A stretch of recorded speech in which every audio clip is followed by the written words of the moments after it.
Angie needs to travel with a medic. Bronwyn needs to be my mouthpiece anytime I get into an argument. And Meredith needs to be honest about something. Anything, really. I'll take anything. Welcome to Showmance, guys, the only show on YouTube doing deep dives on shows with no depth.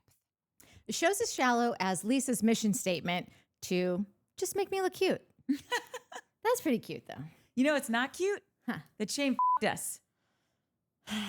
I put on lipstick for this. I blew my hair dry for this. Yeah. I didn't put mascara on for this because I refuse. What a jerk. Yeah. Anyway. Now I'm going 2 mini beers.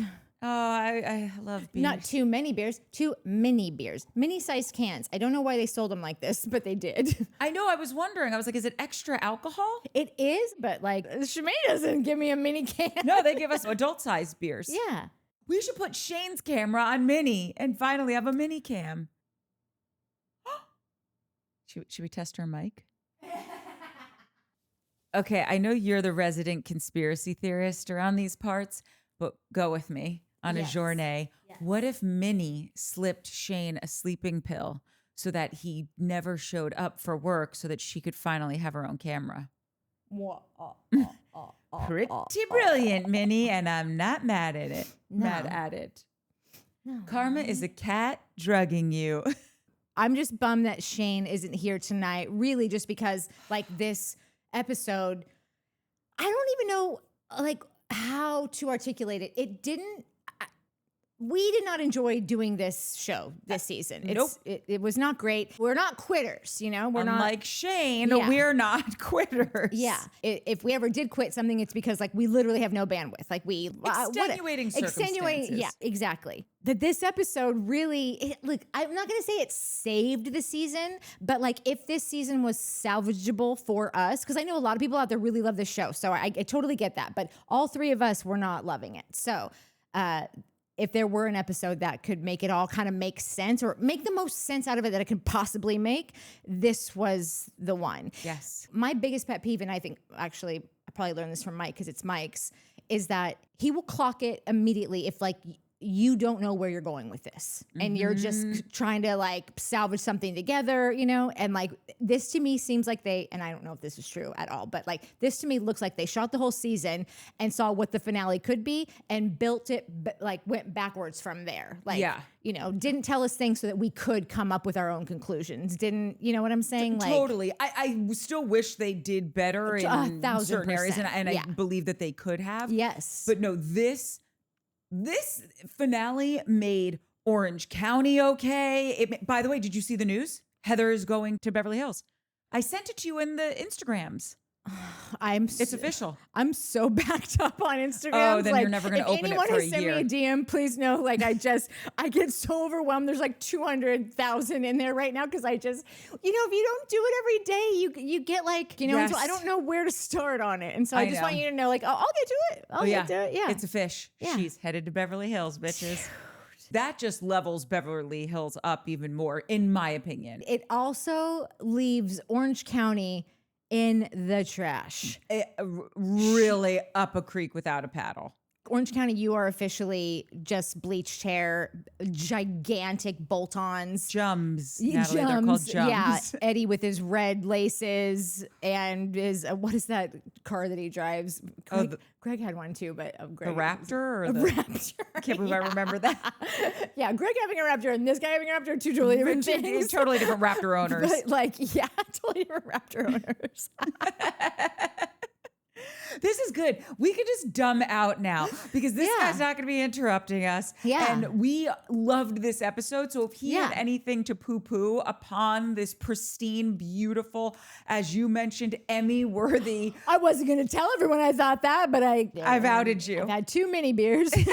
Too many mini beers. And now we can just live, laugh, love about this episode. And it's technically 2 eps because we are covering last week's and this week's. Yeah. And we started last week's with just understanding that Angie is maybe the most accident-prone person on television. When she rounded that corner and the guy that worked at the hotel smashed into her and the glass, there was blood on the wall. Like, these aren't little things. Like, you know how sometimes, like, Meredith's like, I had toe in something happened to my toe, and now I whatever. Yeah. And like, I'm sure her toe is fine. And she's literally gushing blood. She hasn't even shed a tear, and she's like, "It's okay, I'll be fine." Yeah. But She's a tough bitch. She is, but I love how everyone's rallying around her. And then Mary just pops the door open and pops her head out and goes, "Again? You hurt yourself again?" And she rolls her eyes and retreats back in her room and closes the door. That is very Mary. Classic Mary. There is something going on. There's with something about Mary? There's something about Mary. There's something about Bravo's relationship with Mary. I don't know what it is, but like I have never seen Bravo handle someone so delicately and literally pretend that she doesn't have an entire second life going on. That is, have you watched the TV? No. Mary Ayaka Kent in the comments, she had asked, "Have you guys watched it yet?" Yeah. And I told her, I've just been so, Yeah. I've been so busy and backed up with stuff that I haven't been able to watch it, but it is on my list because I really want to I don't want it as background stuff while I'm engraving. I really want. Sorry. I thought she was biting. Yeah, same, by the way. I really want to focus on it because it seems, Yeah. not good. I haven't watched that documentary, but honestly, I don't plan on watching it. Why? A boatload of people on socials are saying it was like much ado about nothing, or like that the third episode was pretty good. But aside from that, like I saw a meme that said this should be an email. Okay. Certainly not 3 episodes or whatever. But like ever since the Baldowni and who's Blake Lively, Yes. ever since that was my first sort of acceptance that like there are smear campaigns or there are positive polys out there that get paid to say. So I really have no idea what's on this. Maybe someone else is a completely different thing. Maybe everything I've just said, I've just been eating the Fed slop on it. Who knows?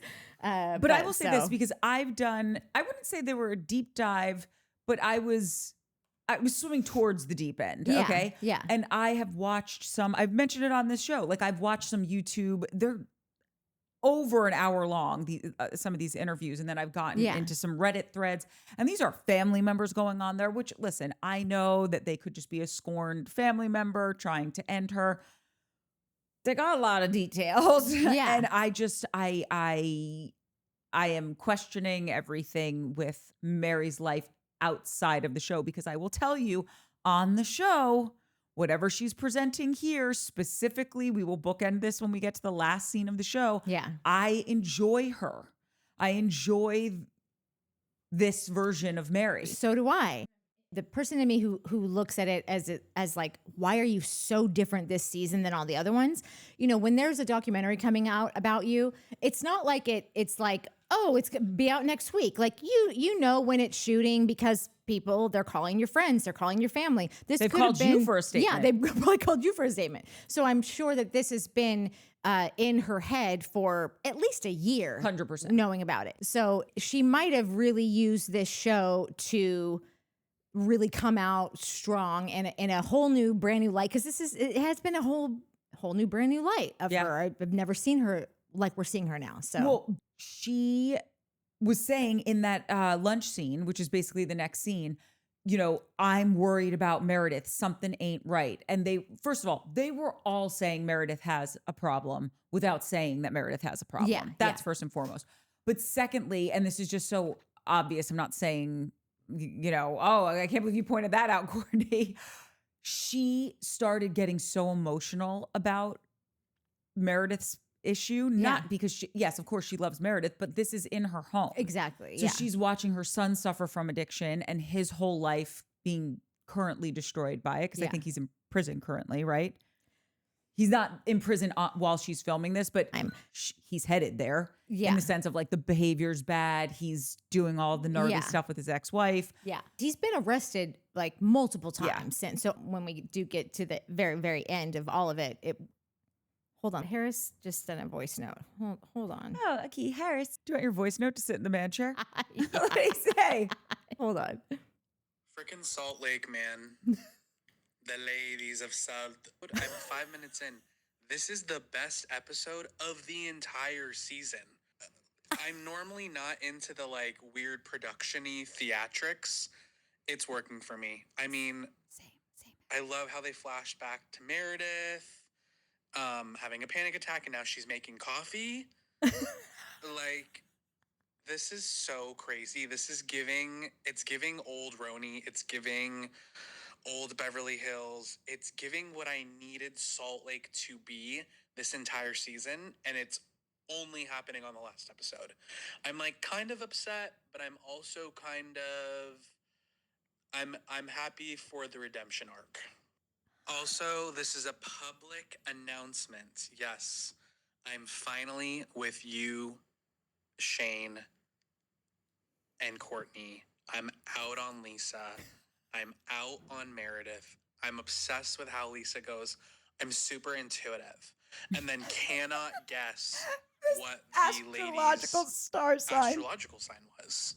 And then the lady goes, she goes, yeah, I'm a Pisces. She goes, that was my next choice. And she goes, uh-huh.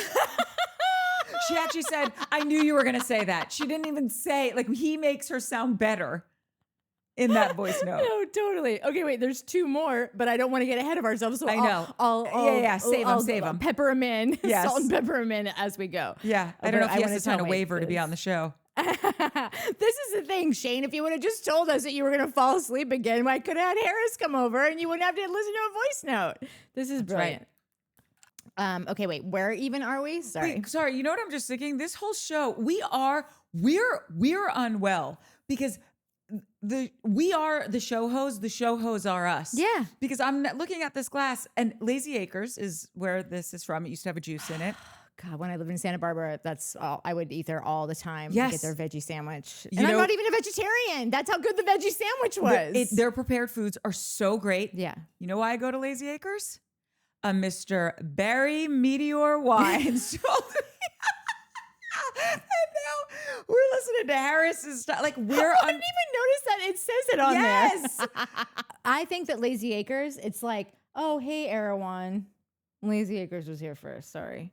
Do you know what Lazy Acres is? What? Lazy Acres is like the naturally beautiful woman. And Yeah, Erewhon exactly. is the girl who's really bit of arm smoking hair. hot. But like you also have gotten a lot of stuff done to like carve you out to Yeah. be this way, which no shade, Yeah. you're still stunning. I'm just going to give my money to the naturally pretty person who wants to live with their imperfections. Yeah. But it would be great if you could shave your armpits, though, Lazy. Well, you know what? She's going to buy those in the health and wellness section, some razors. Anyway, okay. Point being is in that lunch, you could just see that this is so personal to Mary. And we really see that later in the, in the second episode. Yeah. I appreciated like what Harris was saying. It is giving old Roni. It is giving old Beverly Hills. And even maybe even because I don't think Beverly Hills is as bad as the other ones because there's still elements of real luxury and like Yeah. behind the gates, like actual real Yeah. gates, like Beverly Park gates Yeah. in there. I appreciate a real issue. What Harris is saying about usually I don't like the theatrics, neither do I, because it's all a bunch of bullshit. Yeah. Like I don't need to see you guys dressed as our forefathers. Yeah. Talk about the fact that like Oh, just yeah. gather and kiki and talk like real girlfriends do. Now listen, real girlfriends aren't going after each other, like going for the jugular every time you go on vacation or in a Sprinter van, or real girlfriends usually aren't even in a Sprinter van together. Yeah. But you get what I'm saying. Like Sprinters are really reserved for productions. That's right. Yeah, we're not in one, so Yeah, correct. We'll just be taking other methods. modes of transportation. Yeah. But truly, the momentum was there. Yeah. It was them talking about it at lunch. It was us tracking it the entire vacation. It's specifically from the whole plane debacle. Yeah. You know what I mean? Like we started to have, it reminds me of the season when Luann was going to marry Tom. And I don't know if you saw the season, but basically Luann is, I saw, but I don't remember it. okay, she's manic. Yeah. It's the season where it's like, we got the yacht. And all she's doing is Yeah. drinking and smoking Okay, and I do- smoking and drinking. Right. I remember. And her Okay. and Tom are having the best time. But then Tom is caught making out with another Yeah. person at the Regency where they always go. Yeah. And Bethany's the one that gets the information. And this is real shit. Yeah. But she's so manic and so delusional and drunk all the time Yeah. that she's just like, it. I am going to get married to this guy if it's the last thing I do, Yeah. which she did. But the whole thing, it was real. And these were people saying, don't marry this guy. Like, this has that kind of vibe. Yeah. Do you know what I'm saying? Yeah. Yeah.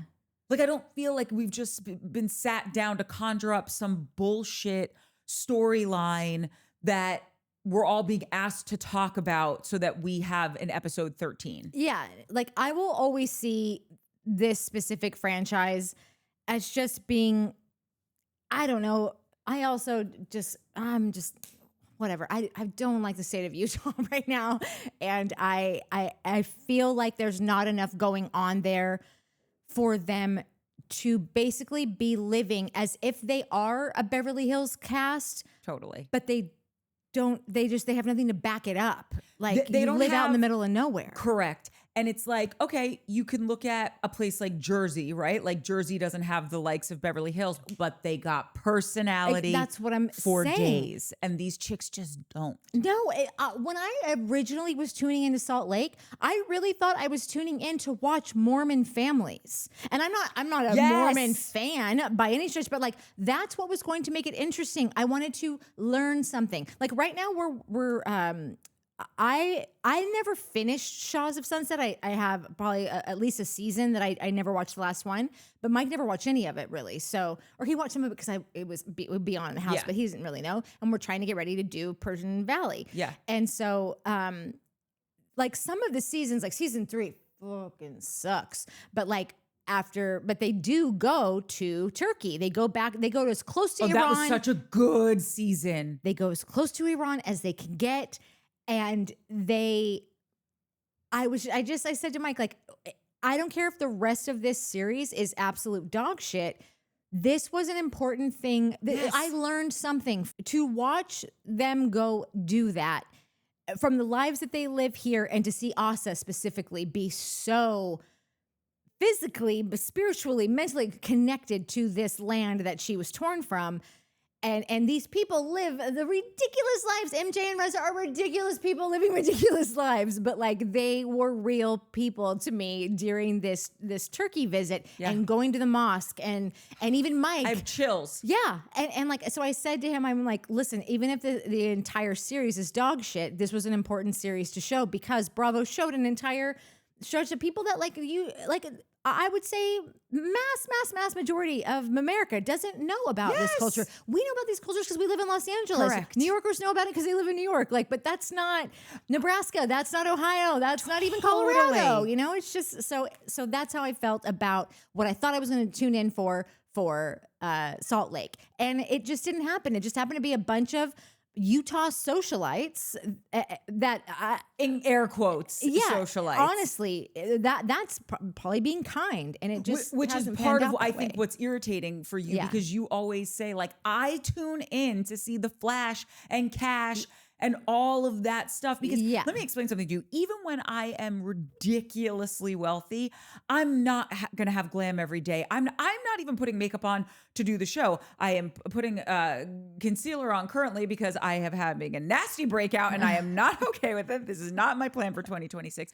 But like, truly, like, I will never be that chick that's going to dress like that. I will never Yeah. be that chick that's going to get done like that. So I like to see all of it. I like to deep dive clearly into the mindset of, why are you doing this shit, and what with the hair and the like, or whatever, or if I really like it, or if they're going through a divorce or whatever. And that's all part and parcel of these larger than life kind of lifestyles that a lot of these people are living. Yeah. And Utah is just not bringing it. And I will say, I oh my God, I feel like such an asshole, because someone, I was texting with one of our show hosts, and they were like, Courtney, I promise you will like the Mormon Wives. Because she's like, I heard you talk about it on the show, and I felt exactly the same. Couldn't get into it at all. She goes, and I just finished season 1, and now she goes, I was just so grateful there was a season 2 and a season 3, because I'm in hook, line, and sinker.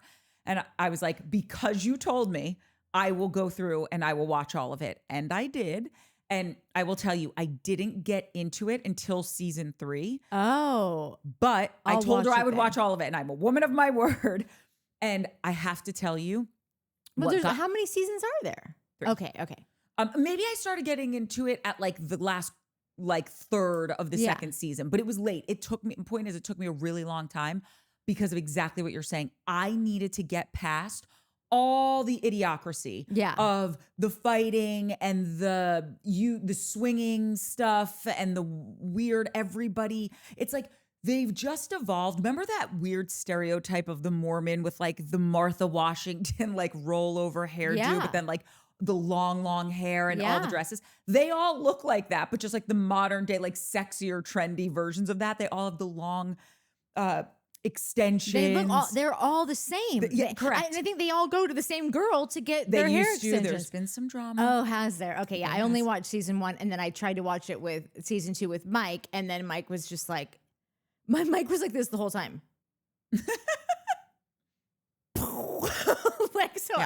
That is oftentimes how I just stop watching shows, because I'm like, it will take him being in the room for me to be like, oh my God, this is horrible. I didn't even realize how horrible this was until I was looking over at him and being like, oh, he's right. You know what that's so like? Bad. It's like, you know, when you're just like living in your house, whatever, and like you got your stained t-shirt on and your sweatpants, but you're cozy, you're just bopping around, and then all of a sudden someone's like, hey, can I stop by real quick? I have your Christmas gift and I want to drop it off. And you're just like, I'm real out to find real quick. And then you're just like seeing everything. There's cat hair everywhere. The countertops need to be wiped down. What am I wearing? Yeah. That's when you're watching reality TV with Mike. Oh, 1,000 trillion billion %. But just to close the loop on that, I started seeing very deeply. And what I love about these girls is they're really honest. It actually is incredibly and watch, someone's going to tell me like it's all bullshit. Get on TikTok and you'll see. But I find it very refreshing to watch them because they just seem to be very candid about what's going on in their lives. Like, yes, I cheated on my husband, or he was verbally abusive, or whatever the issue du jour is. And you could really see how Mormonism, like it's what you're talking about. You're seeing the family. You're seeing how the religion has broken up the family, how it's screwed everyone up, how this guy is clearly gay, but he's just trying to pray it away, how this girl, you know, has struggled with an eating disorder because she says in the Mormon community, everything is about being perfect. You have to be perfect. Everything needs to look perfect. Then you look at that chick, Jessie, who cheated on her husband, and she was like, and she went from one husband to another husband, and she's like, but he was verbally abusive, and I was just desperate for that contact that we don't really get in the church. Like, now we're cooking with gas. Like, now we've got interesting stuff into a world that is very fascinating. Yeah. And you're seeing these girls kind of claw their way out of it, especially now that they're in they're removed from the bubble. Yeah. It's good. Season 3 is excellent. I watched Big Love.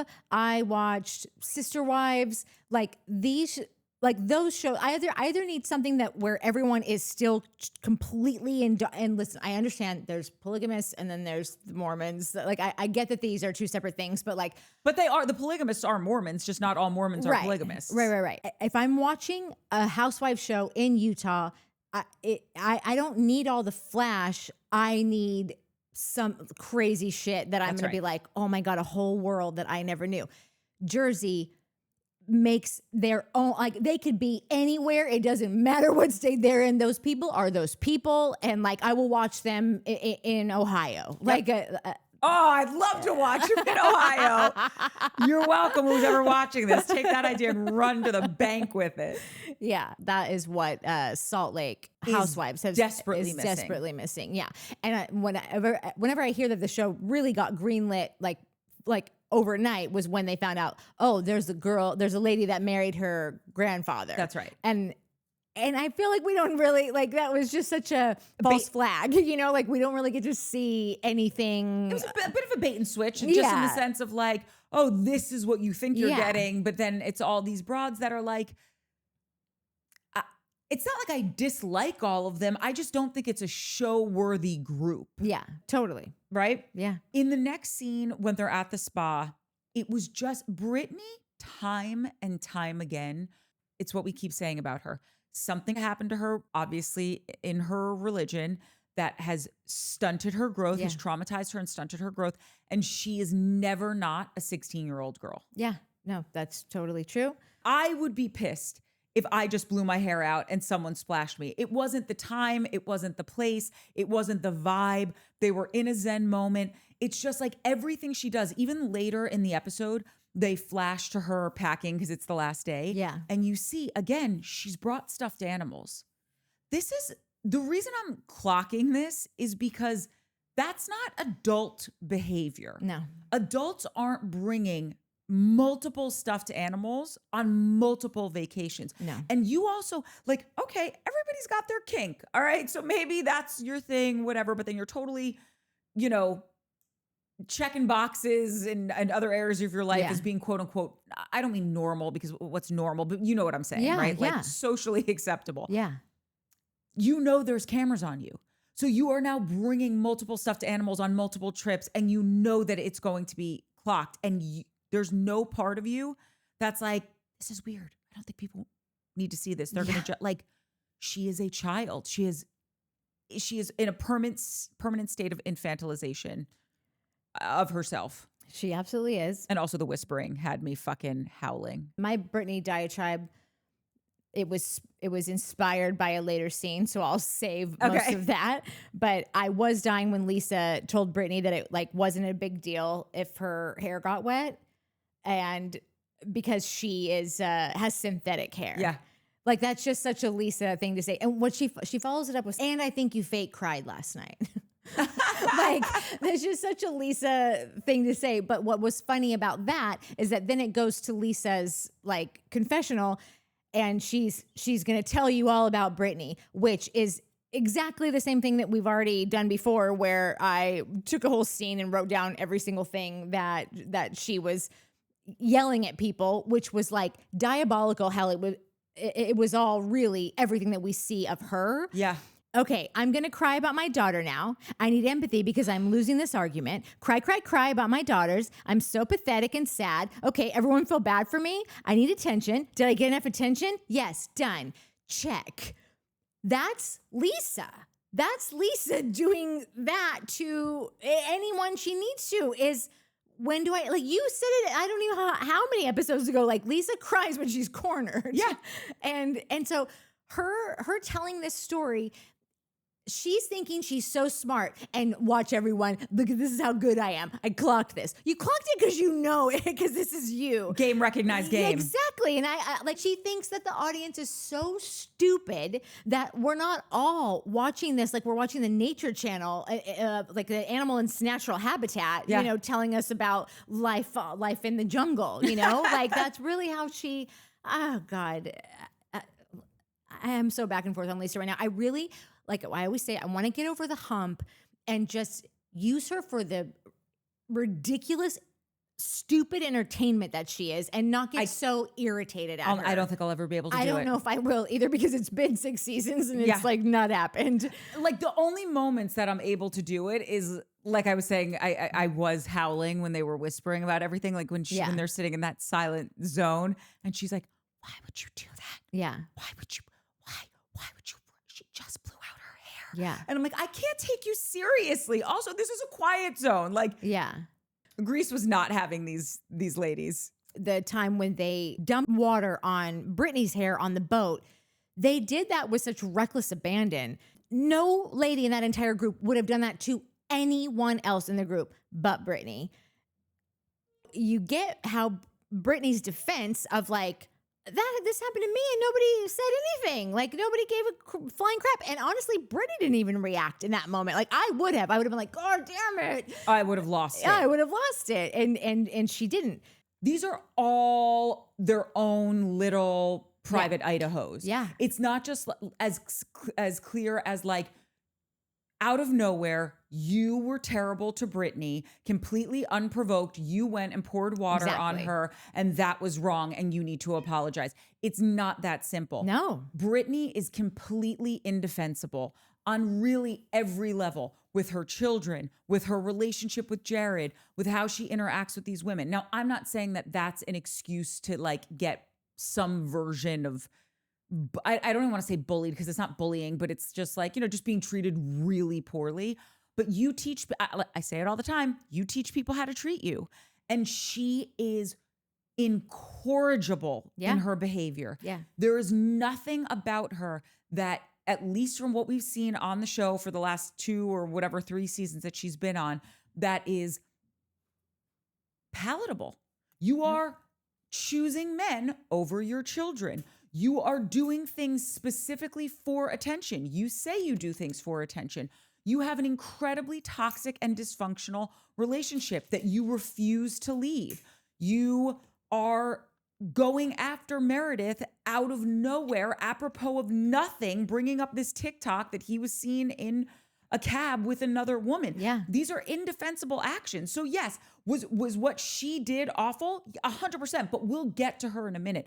You need to understand that the reason you're in a timeout is completely logical because you did 1 + 1 = 2, girl. It's real simple math. Then you get over to Meredith. Meredith, you never should act that way. You don't put your hands on people. You don't dump water on people. Yes, if you're all joking around, of course, throw water on someone. You did it in a malicious, mean-spirited way. It had, I'm not saying you're a violent person, but there are tendencies there in the sense of like, when you flipped your hair, like you would push her. You would put your hands on her. I do think if you were pushed enough, you would, Meredith, because you've at shown this that. point, I don't know where the boundary, I don't know if it exists. Correct. Because now she could just say, well, she'll never say I was on drugs. At a certain point, Meredith, you should just say I was on drugs. No, I was just going to say that. I think when she does get to a different place, get to higher ground, I then, not that I'll excuse that behavior, but it will make sense to me. And if she apologizes for it, I'll be able to get to the place where it's like, oh, no. That makes sense. You were in a really desperate place in your life. You were self-medicating, and this is how it manifested itself. Yeah. So it's like none of that stuff was comparing apples to apples. No. And Brittany just, you know, when you're with a group of people and there's just like some funny joke, like inside joke that you guys all have that you're saying, like, it's like a bunch of girls and you're saying it like in the house before you guys go out. And then all of a sudden you're out at dinner and the inappropriate person says it to someone outside of the group. Yeah. And you're like, what are you doing? They don't know what we're talking about. That could seem offensive, even though it's not offensive. I swear, like, we're not saying it the way she said it. Do you know what I mean? It was just an inside joke and it made this person sound silly. And that's why we were laughing about it. And it's just like, you don't get it. Brittany just doesn't get it ever. She never ceases to make the wrong decision. I think in the beginning of the season, I feel like there was moments where I was like, Brittany's like growing on me. She seems to, it really was a short-lived experience though. Like, but I did understand her more. I did feel badly for her. Like this girl cannot crack into this group. And like, we watch this on a lot of shows where like groups, people that are like several seasons in, like they've just got a unity from probably like a trauma bond from being on the show. Yeah. That it's really hard to crack into. But Brittany's, to me, seems like she is that like pesky, annoying little kid sister that will not get out of your room, even though you've asked her 57 times, please get out of my room.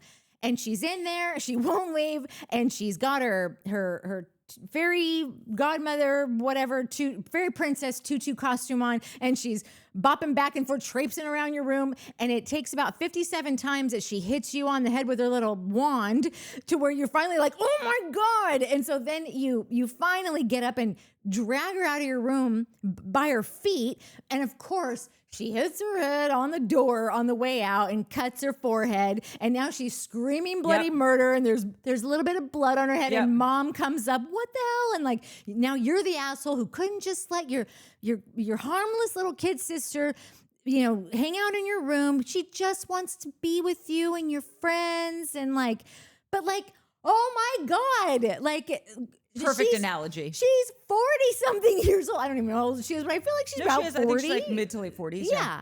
Like she never ever realized, like nobody ever taught her just like not social etiquette in a way that's like, oh, use this fork and mind your P's and Q's and whatever. No, social etiquette, social cues, but, social but like graces. the lowest grade of them. Like she just like she puts herself in these situations, but they're so benign that you start to feel bad when people do finally backhand her, metaphorically, you know? But like, grow up already. Just grow up, man. Yeah. Remember how last night we were talking about the Southern Charm casting directors just saying, brava, somebody give these ladies an award.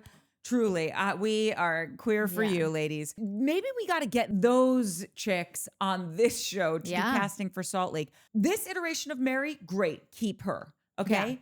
Yeah. Heather, I need some more, I don't want to say honesty because that's not the right word. It just, everything seems very curated with Heather this season. Oh, yeah. I feel like she's a literal EP on this show. Yeah. Like she seems to me like she is an undercover, uncredited, but like getting paid under the table or something. Like totally. So many things are like pointing to that to me. Totally agree. And so it's like, I'm not, totally jibing with her because of that. Bronwyn, I love all day, every day. I think she's and this was, please, best lead actress in a housewife role goes to Bronwyn to me for these last 2 episodes. I am so down for Bronwyn. I am believing every word that this woman says, like it's Bible. Like I really am. And I pray to God I am not getting bamboozled because there's nothing I hate more than being bamboozled by these bitches.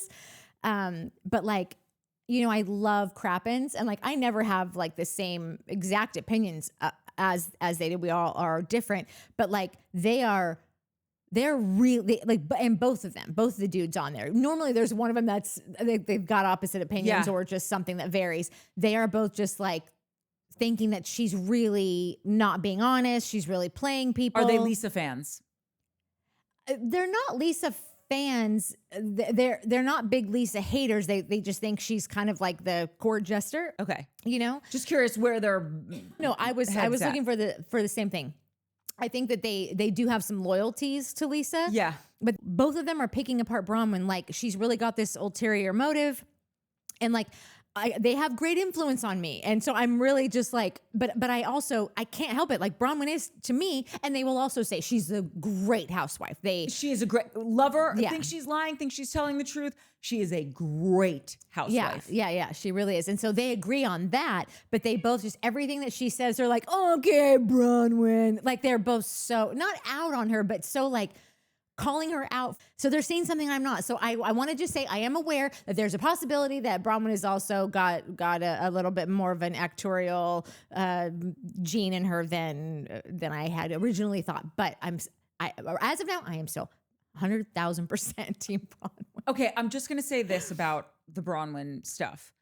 Do I think that she could be, at times making light of her situation with Todd or maybe not airing all of their dirty laundry? Although I do feel she has been very candid. Like in her first season on the show, she said there was an emotional affair. Yeah. So like she's been pretty candid about shit or transparent about things. I do understand when it comes to her relationship with her husband because he might not want it to be said or she's trying to save this relationship. I give her a bit of a pass there. It's the same way that like when I see Kyle Richards do certain things on Beverly Hills, I will give her a pass because I think she has given so much to this show, whether it's her fights with Kathy, the sobriety struggles that her sister's gone through that she's been a part of, now going through a divorce publicly of a 27-year marriage. Like she's just given so much that if there's something that you want to keep private, like, and you've given us all of that, I'm okay with it. Yeah. But I will tell you, I would go to the mattresses for Bronwyn, for defending Bronwyn on all of the stuff that happens within the group. Like when she says, no, Meredith, you asked me, what did we say at that lunch? I believe her. Oh my God. That scene. Are we there? No. So we're almost there. So basically we're at the top of the second scene where Meredith is all of a sudden, a chipper dipper, making everyone their cappuccinos. And wait. Top of this, you mean, okay, hold on. Top of the second season. Let me see something. Mom, we're filming. That's why I'm not responding. Love you. Bye. I love you. Minnie's Makeups, cash your charge. Minnie's Makeups, now accepting Apple Pay. We're basically at the top of the second episode, the finale episode. Okay, wait. I might have a little bit more about the bottom of the last episode. Before we get into the finale episode, do you think, girl? I had a question for Shane. Is there such a thing as an offensive defense? Like, is that a sports term? Did I just make this up in my head? I'm going to say yes. I feel like I've heard someone say that. An offensive defense? Yeah. because that's what it feels to me like Meredith and Lisa are doing in the shuttle on the way to dinner. Like and also at dinner. But like I really feel like, Lisa has been like under fire from the jump. Like we literally started the season with like get Lisa. And I think our first question was, is this Lisa's takedown season, And Meredith has just really been this whole season sitting back and watching. And I just haven't seen her that way. Like she's always, more controlled than other people, but like this is like next level where it really just seems like she's an observer of life as opposed to like a participant. As soon as Meredith, like the moment that she became like got under fire and on the boat, the Canawan trip is when she woke up. Yeah. And she seized on Lisa in that second. And basically, I feel like she had like the opening argument of a lifetime for a jury of one, which is Lisa Barlow, and was like, it's go time, baby. It's kill or be killed. And here's why we need to team up. Yep. And it's do or die. And like we just have to like hold on to each other for dear life because like we're on the rapids and we're about to go They're down each other's the thing. life rafts. They really are. And I wonder if Lisa watches this season back at all and goes, oh my God, I was Meredith, like just to see it for what it is, that Meredith literally came to my aid. Definitely not, Natalie, is the answer to that question. I know, which is a bummer because you just want people to be able to just see like you're being so taken advantage of because Lisa really bought it, hook, line, and sinker. But that's okay because Lisa is a transactional person. She totally is. So I think for her, she doesn't look, you could be spelling it out for her, skywriting it over her house that you were, taken advantage of, or this is why this relationship forged itself this season. Yeah. And she'd be like, no, don't you know what, I'm the smartest person in that room. Don't you know what I got out of it? And she was because that took the heat, and you're not as smart as me because Meredith doing that and me staying close to Meredith took the heat off of me and no one was talking about my lawsuits anymore. So even if she watched it, she's not seeing what you're seeing. Totally. And like we all like knew that that's why this was so beneficial for Lisa and it did totally work. But like really like our memory spans are short, like our attentions are short, like you paid your dues, like you uncle, like you don't need to do this anymore. And she spent the last several episodes now really just being her mouthpiece as they talk about at the dinner. So I just feel like Meredith really sat back and watched and like pounced when it was good for her. And then so then we get to the dinner and like Heather is always sticking up for Brittany. And it was a great analogy that Angie made where she says, it seems like you're doing the same thing as Lisa's doing when she's being a mouthpiece for Meredith. Meredith needs to figure out how to stick up for herself. Brittany also needs to figure out how to stick up for herself. Correct. And then when Whitney jumps in to add to it, it just is so like that scene was so perfect to show like who really everyone is. Like Angie had done the analogy. It was kind of perfect. Heather totally took it in. You know what? I didn't mean to do that. Like, which no housewives ever do that, you know? So like, and then of course Whitney's like, Lisa, I don't like, she's just she's another pipsqueak that's always chiming in that has like a baby voice. And it's like, how are we going to deal with this? You know, Deal with this. And then I love that they got kicked out of the restaurant and Angie thought that her basically saying that she had citizenship was going to like give her immunity. That's right. And by the way, your citizenship is not done. So technically you don't have citizenship yet. Oh, does she not? I didn't even think about that. I thought she did have it. No, it's not yet. But what I thought was so funny about that scene was when when Whitney did like pipe up to say something. Yeah. Lisa's never listening. She's just waiting for her turn to talk. Yeah. And she just said, I think what could be happening here. And Lisa's like, you're wrong. Yeah, and it's like, about what? You don't even know what I was going to say. Yeah. Totally. It's like giving me a speeding ticket and I'm stopped at a stoplight. Like, what are you talking about? I'm not even moving. I feel like Whitney has never earned anyone's real full attention because she is so like, she's on her journeys and she's healing and it's always a thing. Like, I appreciate that about Whitney because I do think that the time that she does think to self-reflect and to heal and all that stuff, like it becomes a little much at a certain point. But like I'm sure she's learned way more about herself and her interpersonal communications and interactions with people 1,000 times more than Lisa ever has.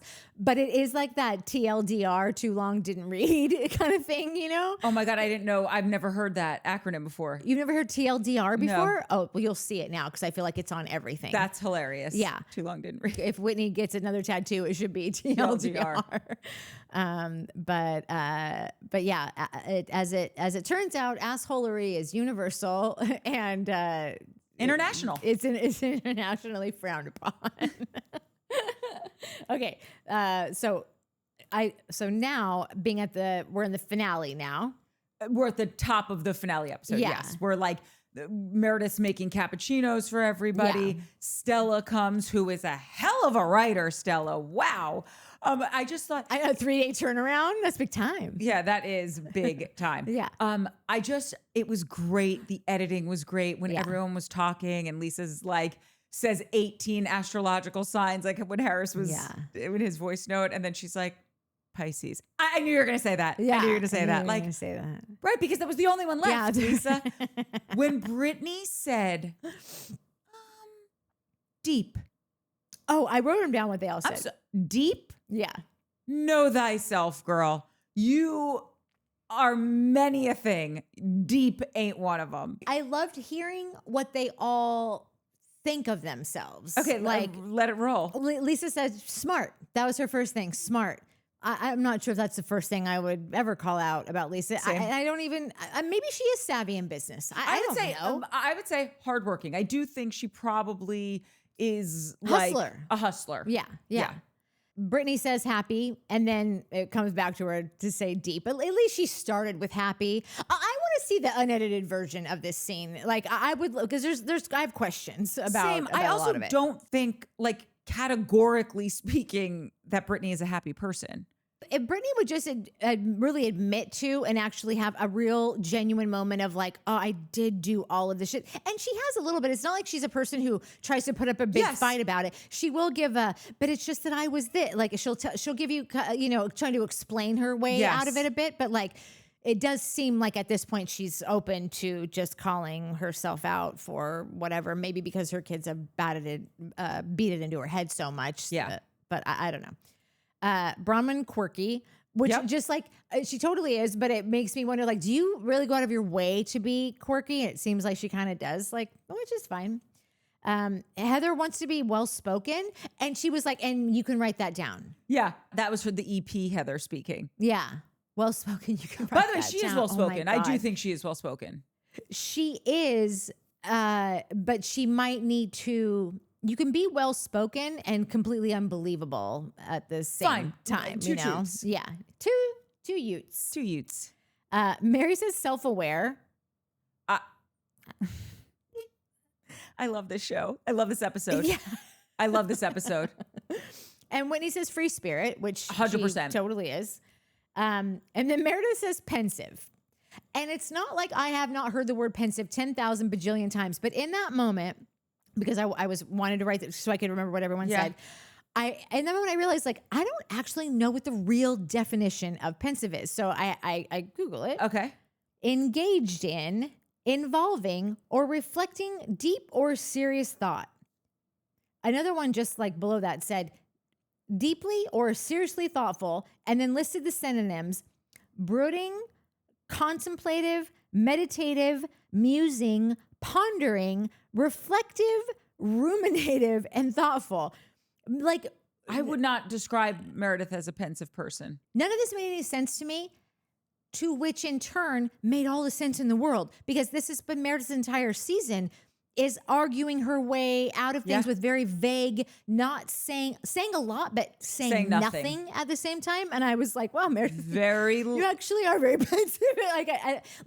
Pensive. You're not pensive, but at the same time, pensive was the perfect way to describe herself. Said I'm a lawyer. You should have just said I'm a lawyer, like Harvey Levin. I'm a lawyer. Yeah. saying a lot of stuff and I'm saying nothing. Yeah, I just want to see the uncut version because Heather calls someone something. Heather says, by the way, it is very interesting that all of the girls that I like, I Yeah. agree with what they said about themselves. Like, I like Whitney. Do I think she's the best housewife? No, but like, I think she seems like a sweet person. I agree with what she said. Again, I like Heather. I really like Heather when she is just a regular EP and like, I'm not saying she was an executive producer, but I think maybe she might have been on She's the something. the Surviving Oh, yeah. Mormonism show. Yeah, no, totally. Like 10 out of 10, she did a bang up job Yeah. as the, not host, but like the Sherpa of that show.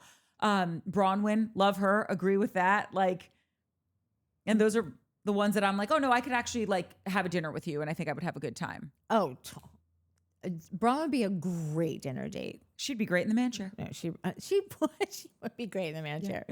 But Heather calls someone a dingbat, and I want to know if it was Brittany It has to be. or Lisa. She could be calling Lisa a dingbat too.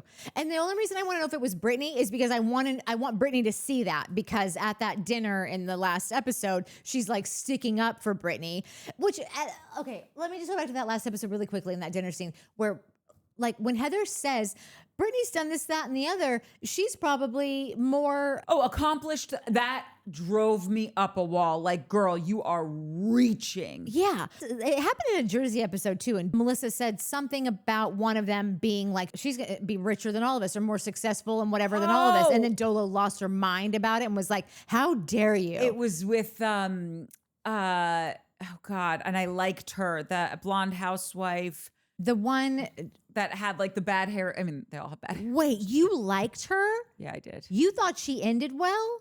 No, I don't think she ended well. Yeah, no, she shit the bed. She shit the bed hardcore. Yeah. But what's her name? I can't remember anything anymore because I remember nothing that is her happened more name? than 24 Jackie hours ago. Goldschneider. Jackie Goldschneider. She ended up being a total pick me, a total Yes. like, oh, you guys are my real friends, right? To Teresa, who she'd been battling with Yes. and came out swinging against in a very educated way and was Yeah. calling her out on everything, which I love Teresa. So like I didn't love Jackie, but I thought I respected what she was saying. that's what I mean. I liked liked her. She shouldn't have came back that last No, she season. shouldn't have.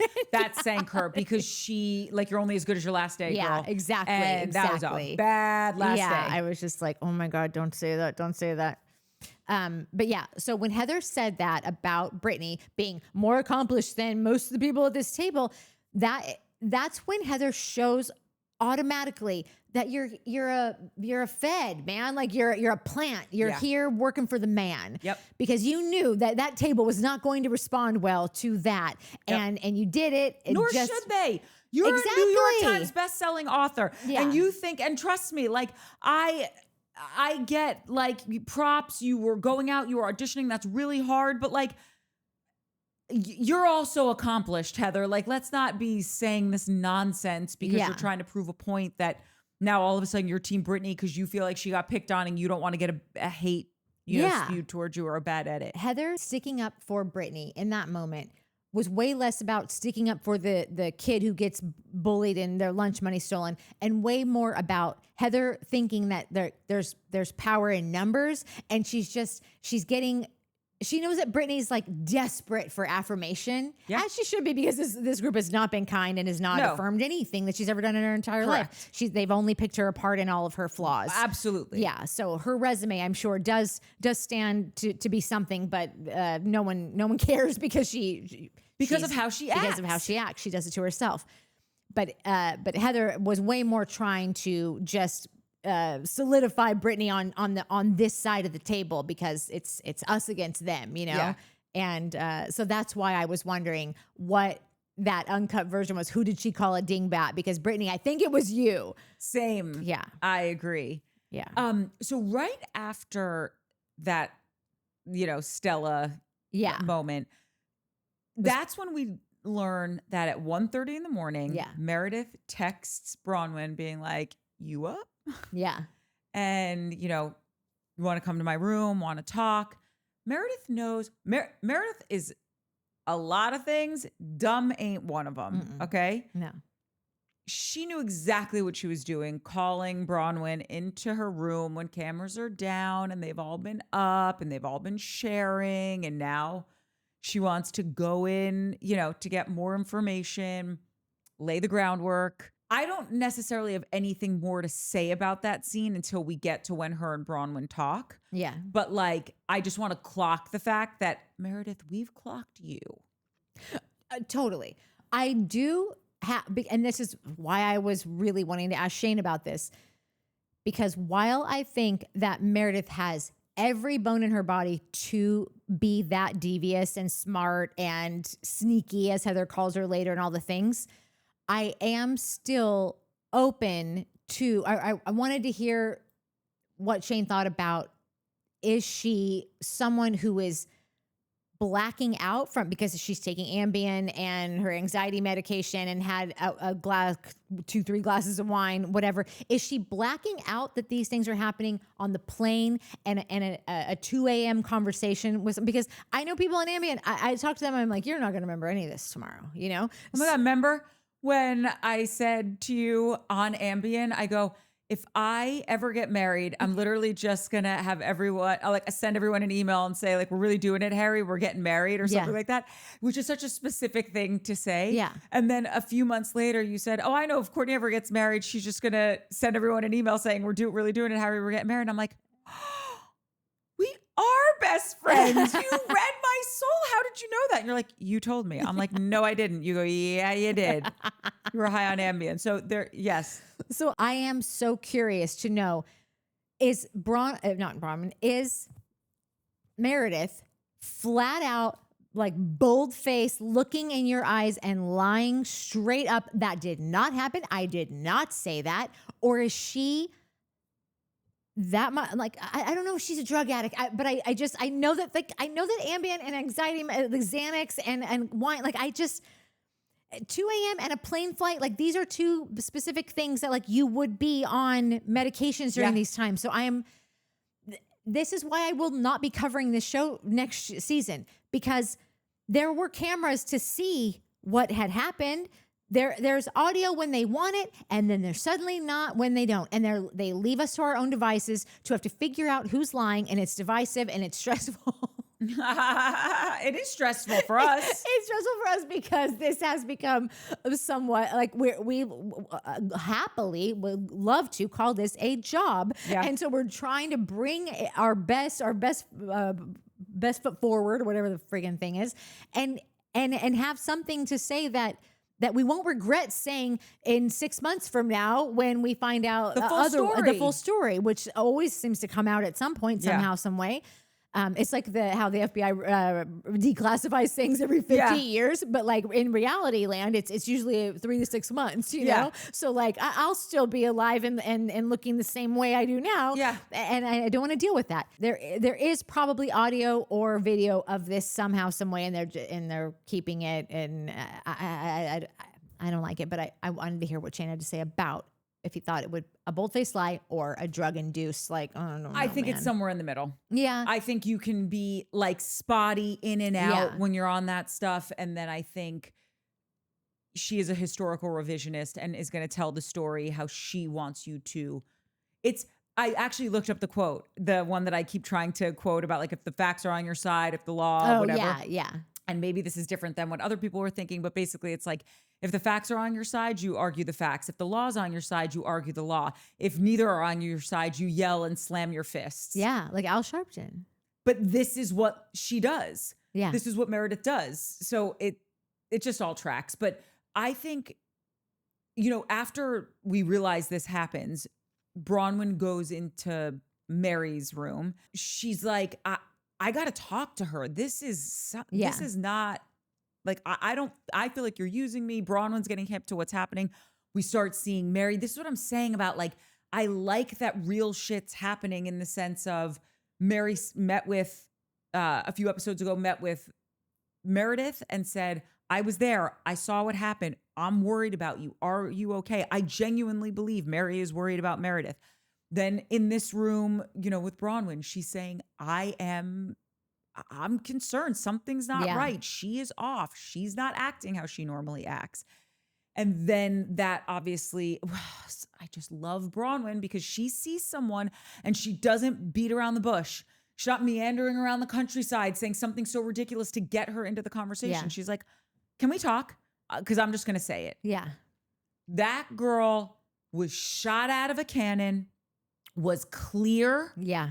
so articulate, and chewed Meredith up and spit her out, Yeah. in my opinion. No, totally. For someone who either just darts back with didn't happen or just like deflects somehow, some way, like Bronwyn was not going to let a deflection take place and be the last line Correct. here, you know? And it was perfect. It was absolute perfection. And Meredith, and this is why I know she's lying about what happened on the plane, because I know Bronwyn didn't make up the fact that she asked about what happened at lunch. I am certain about it.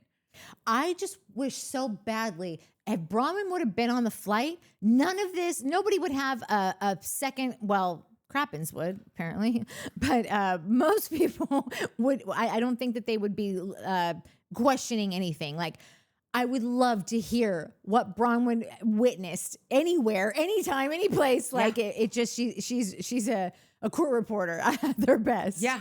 Meredith knew she was beat. She knew that Yeah. all she could do was say, I did not say that. And I'm not going to sit here while you malign my character. Like, that's all you got? But in her mind, in her lawyer brain, that really is all you need, because this is what the transcript will show. There was no admission to fair anything. No, so that's her lawyer brain just being like, it is what it is. But Americans are not lawyer. I mean, there's Americans at whole. We don't think with that brain. We don't respect that brain in the way that she It's thinks also it not does. real. You're two friends sitting Yeah. down, and this friend is saying you used me, and I'm out on you, and I'm not Yeah. cool with it. And try to get any of these broads to be on your side. To do what I did for to you. do what I did, with the Yeah. exception of Lisa, because Lisa's using you in a totally different way, and you guys are both in on it. And great, ride that till the wheels fall off. Yeah. If someone's coming at you saying, I have done all of this for you, I rode for the brand, girl, with you, and you just have Yeah. pissed all over this, Yeah. all over me, all over the friendship that I was trying to build with you, which is another reason why Bronwyn needs to learn. And she said it in her confessional later that we'll get into. Like, bet on people who are going to bet on you. Yeah. Be loyal to people who are going to be loyal to you. And she's learning that lesson, which is beautiful, you know? And I'm rooting for her. But like, Meredith, you have nothing to say about any of this?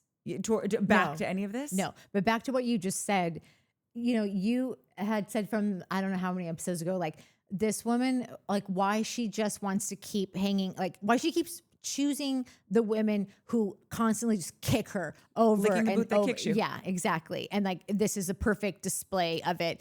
It took 3 times for Meredith to kind of use the intel that Bronwyn gave her, which is on Bronwyn, like she made those choices, and on Bronwyn that like what I said, like she seems to really want to be in with like the mean cool girls, and so she kind of sacrifices other people for that, and then it leads to where it leads, and she will end up getting there, and then she will give it to you 10 times back and tell you, homie, don't play that. Yes, You know? which I live for. It takes a handful of times, but when it happens, it happens.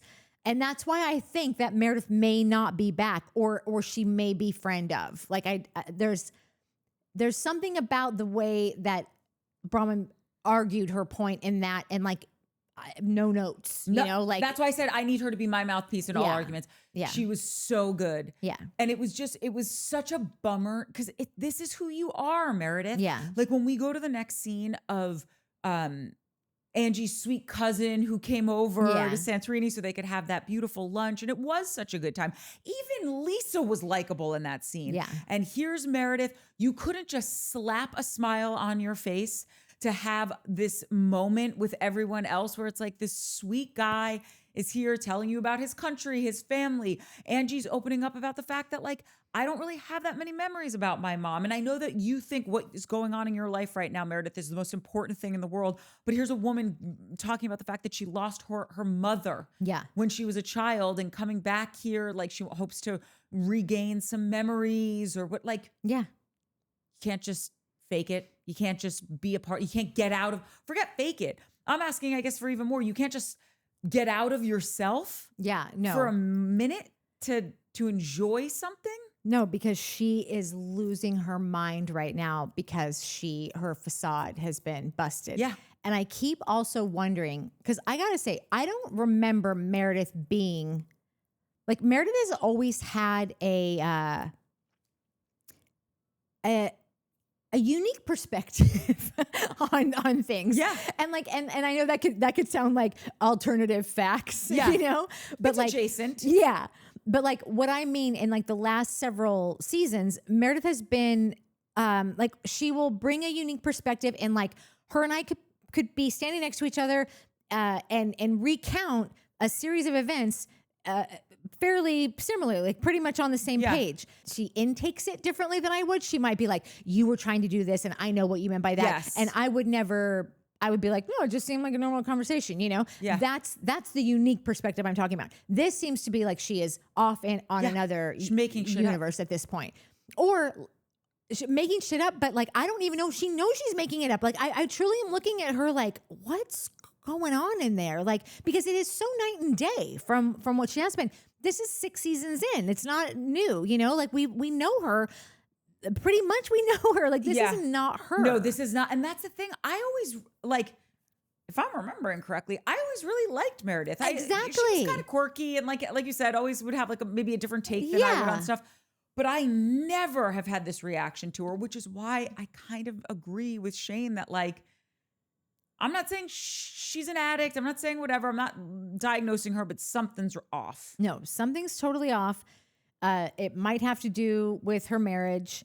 There's a comment about that, like that this, I think it was Fish and Gal that said, like, I think that it's a great comment. Yeah, because we've also have always said, like, anytime a woman is really acting a fool, it is because something is ain't right at home. That's right. And it usually has to do with the dude. Correct. Of course, it can be kids, but for the most part, it's usually the husband, Yes. and there's just weirdness. And so then you're out of control. So you're trying to control everything else, and that would make a lot of sense. It makes perfect sense. This. I do believe that that's what it's connected to. We just need her to tell us. Yeah. I really liked this next scene where they're on the bus. I think usually the bus scenes for some reason drive me nuts. But first of all, Meredith needs to have a plaque on the back corner seat of the bus because it's literally the only place she sits so she can sulk. Yeah. And then at some point, because she's silently crying out for attention, she leans over to Lisa and she's like, I don't even know why I'm here. And Bronwyn is so keyed up because she's put all the pieces of the puzzle together and she gives zero now. Yeah. And she's literally just like, I feel like it was either unprovoked or like minorly provoked. And she was just like, I'll say it. You're an asshole. And this is where it's like, if she didn't fully knock Meredith out in round 1, this is where she finishes her off. Oh, and she just says, she is done. She is done. Mm-hmm. D-U-N done. And I get it. And even at the end, and she was like, and this is the only time you've ever been quiet. And it's because you don't have the legalese behind you to keep spewing all of this nonsense out. Yeah. So you beat. Yeah. It was great. It was great. I thoroughly enjoyed it. I feel like I said earlier, that Lisa keeps letting these outros happen because she's like, well, I admitted to nothing. The transcript shows that there was nothing that proves anything. And she might still be thinking that, but there also is just sort of like some like level of exhaustion that she's just like, I'm going to escape right now. Like she almost like leaves her body at times. I think it's because she's outmatched. She's outmatched, but like she's also hell bent on making sure that like, you do not say that about this. Do not accuse. Like she's always been very like, she's pissed all this. You can leave, you know, or like trying to get the security to take her out because she's not like, she's giving up at the end of these arguments now, like in a way that I've just never seen her just. Do you think she's doing it across the board? Like in these last 2 episodes, do you feel like she's doing it across the board? Or do you think, because I feel specific to Bronwyn.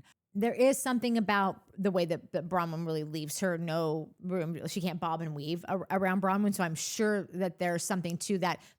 They're just, I can't ignore like this level of exhaustion that the vibe of just like something's happening that like you don't have any energy left. Like whatever is happening to you, whatever you're going through, whatever is is eating at you, that's causing all of this, is really sucking you dry of like the fight that you used to have inside you. I see that. She's definitely fatigued, but I just think that it was a TKO. Yeah. Period. Yeah. And Heather's let it happen. And which is so not like Heather, which makes me think like, you knew this was going to happen, because Heather's like, oh, you really nailed this. Like she's talking over this argument that's happening, and not in a way that Heather ever really does lately. Yeah. Because Heather is, the undercover EP. But I just, that was just an interesting observation. And I also think Heather knows that Bronwyn, she can clean a clock if she needs to. Yeah. And Heather wanted not wanted this to happen, like she was plotting and planning, but like, no. Because don't forget, 2 episodes ago, Heather and Meredith were fighting at dinner when Meredith got her the necklace, the olive branch. Oh, yeah. And Meredith was sticking up for herself then. That's true. I'm telling you, I think it's because she doesn't have a way. She's cornered with Bronwyn with this specific fight. That's true. Now we get to the crescendo of all crescendos, the finale of all finales. Yeah. First of all, the play was incredibly well written, in my opinion. Like the way it all tied up at the end, that final line, how they had it dovetail into each chick. Yeah. What was said about each person. Like it was way harsh, Ty, but a lot of it was rooted in facts. So I need every franchise of Housewives to end in a Greek play, because this was incredible to watch, and like it was so satisfying. Yeah. And I think it's because for the first time, it's not like all these ladies haven't been like speaking truth to like, you do this, you're this is how you operate. That's that. It's not like there's lack of that. The lack is of anyone letting anybody finish a sentence and actually listening to it. So I guess in a play, if you say it in a play, they sit, because it's etiquette, I guess. Like, well, they're putting on a performance. We don't want to be rude. Yeah. And so like, if that's what it takes, please, other franchises take note, because we're all dying to watch the women hear the worst things that like all the shit that we've had to watch them do all year, that we want to be like, why doesn't somebody tell her this? That playwright told them all the things that we wanted to hear. For the most part, I have notes, but somebody writes. Yeah. She was on a short time for a quick turnaround. No, totally. And I wrote them just to like go through them, because I want to see like what you think of like, do we agree? Do we not? Like what was lacking and whatever. Oh, 100%. No, we're a writing team. So, forever. Once a team, always a team. But I also just want to add to that. I think what was so impactful, and I don't want to use the word special because that ain't the right word, but like riveting, new, fresh, whatever about this scene is they all had to sit there and take it, like really listen. It wasn't a lunch that Lisa was orchestrating with the stupid Kinko print boards, the rumors and the nastiness that Meredith's trying to spew out about, that I didn't do this, and air marshals would have come and taken me off the plane if this was the case. Like they were in the audience. Yeah. And I think they were so shocked by what I say it all the time. The truth rings clear as a bell when you hear it. And I think that they all knew that this was, it might be stylized and a little heightened and whatever, but like, if you're being real honest with yourself, these are truths. And even Lisa, and we'll get there, like she even heard it for a fraction of a second, but she heard it, like, and whatever, we'll unpack it. But I think that's what was so different about this. None of them were interjecting. None of them, like you were saying, are interrupting. And they were receiving, and they rarely just sit there and absorb. They're just ready for their next zinger that they think is going to be something they need to trademark and exactly. Nonsense. Yeah. I want to go through each one and just read what they said about each character. And I didn't write down every single word, but just like whatever was important and whatever.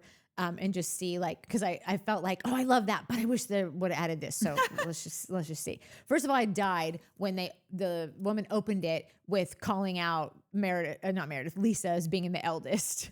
Yeah. I never knew she was the eldest. but now I do.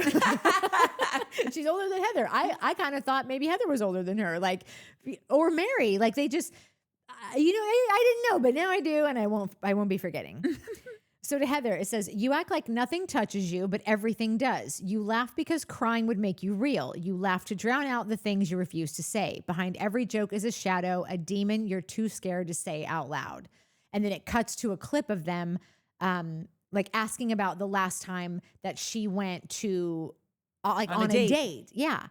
And I wonder if they're trying to tell you to reaffirm something or tell you something. It's like just a little shot that they're going to see if you pick up on, because it did remind me that there has been something off to me about Heather all season. And it's not just like it looks like she's the puppeteer, you know, behind the curtain. From episode 1, because we talked about it, she had that around the campfire. She has her thing where she's like, I'm actually really excited for my kids to leave for college,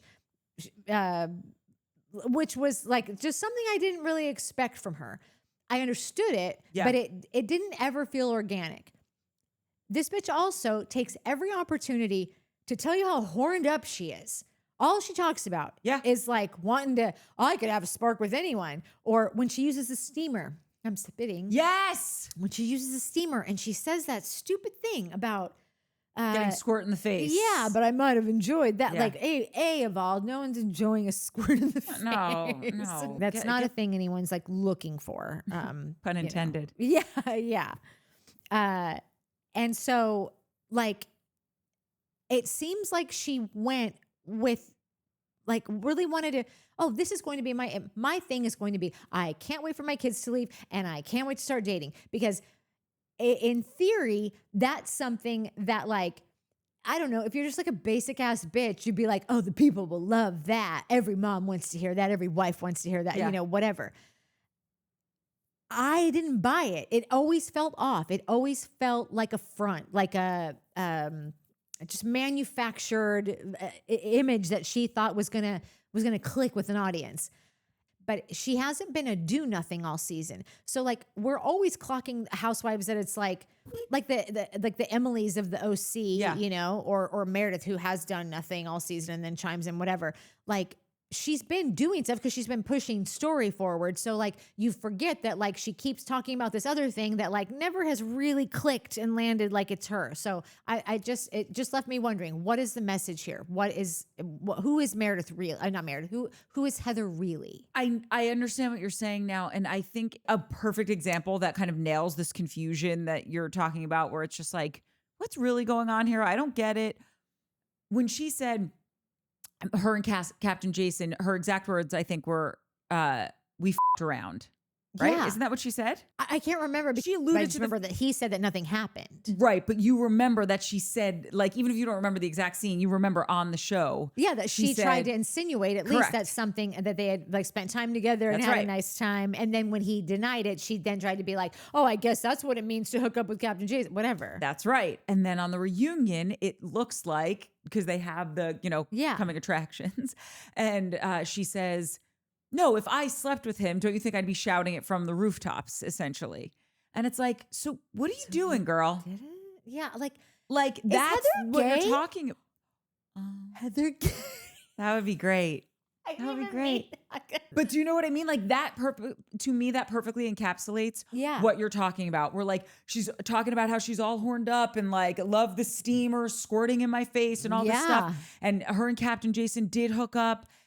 And then she's never dating anyone. She's never hooking up. And they didn't actually hook up. So will the real Heather Gay please stand up? Yeah, totally. Is what it's feeling like. Yeah. So yeah. Really quickly, let's go back to Harris and see what his last two were. Oh, Ucky. Wow, Bethany. Wow. You know, he says that now to me. Meredith for the fraud that she is. The rumors and the nastiness. You want me to go there with a husband? Ding dong, the bitch is dead. Meredith is balls deep in this lie or in this sham. Shane is so right, because there is no way on God's good earth that she did not lose her shit on Xanax and a martini on the plane or before the plane and terrorize Brittany because she is going to the greatest of lengths. She is going to Tartarus, the Greek underworld, to cover up this druggy, alcohol, husband cheating on her behavior. Like, girl, just admit it. Just admit you're a psycho pill popper. Can't. We would respect you more. Yes, I would I respect would. her way Same. more. But I guess that's what happens when you have a problem. You can't admit it. It's like me with buying Labubu's. That's a mic drop outbeat. I love how perfectly timed this was. Yeah, that was great. That was This is really great. fantastic. And then he wrote, "Okay, I'm done." Oh, actually, bawling from the cousin and mom of it all. Bronwyn doing her Paige DeSorbo, big one in the Sprinter van. Oh, Bronwyn did do. Bronwyn is Paige DeSorbo the of same Salt hair. Lake. Yeah. Bob. No, but the Yeah, fights, yeah, the yeah. arguments. No, that's perfect. Okay. Wait, when she took her cute little paw, it was just, she just tapped the top of the jar like, hey, do you remember these? You remember me? Do you remember me? I don't know where you went, but there you go. He blends in because it's so dark back No, there. I know. That's why, like, I sometimes I just stop looking for him. I'm like, I know you're back there somewhere, but I'm done looking. So the next one, Bronwyn, you're not two-faced, you're no-faced. This makes sense, like, because she's Back kind and of forth with the husband stuff. well, yes, but I think it's more like what I got from it, or the parallel that I just decided that it was that she's always a follower to start, Yeah. like with any of the friends, and then like it takes 5 or 6 punches, and then she's like, no, bitch, homie, don't play that, and then it's over and it's done, and there's no turning back from it. But I think that that's what they were kind of trying to say, was that like you kind of wait to see like what your face should be, pending on whoever you're trying to like kind of buddy up with or look for acceptance from, See, and but I- also that could be Todd too. Yeah, I think it's the Todd stuff. And I also think it's the, like, okay, you're sidling up to chicks like Lisa and Yeah. Meredith and trying to forge a friendship with them. Yeah. But then you're having a great lunch with Whitney, and all of a sudden you'll start telling her about what Meredith was asking when you guys had lunch, and you're spilling the tea there. And then, like, where's your loyalty? And that's why she said, I don't think she didn't, I'm paraphrasing, but like, loyalty is the one thing she wants, but she's not giving it and she's not receiving it. Yeah. Yeah.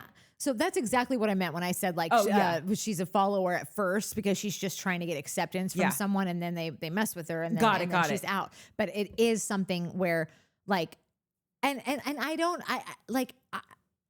it's not a great trait, but I don't hate on her for it, because sometimes I do think like at the end of the day, we all have to remember like this is a job, and there are women on here that are going to be on here no matter what, or have been the successful ones, or get the most brand deals, or get Bravo sends them out to the things. Like Lisa Barlow was that. I felt like I was seeing her in like a bunch of promos for a bunch of different things for Bravo all the time.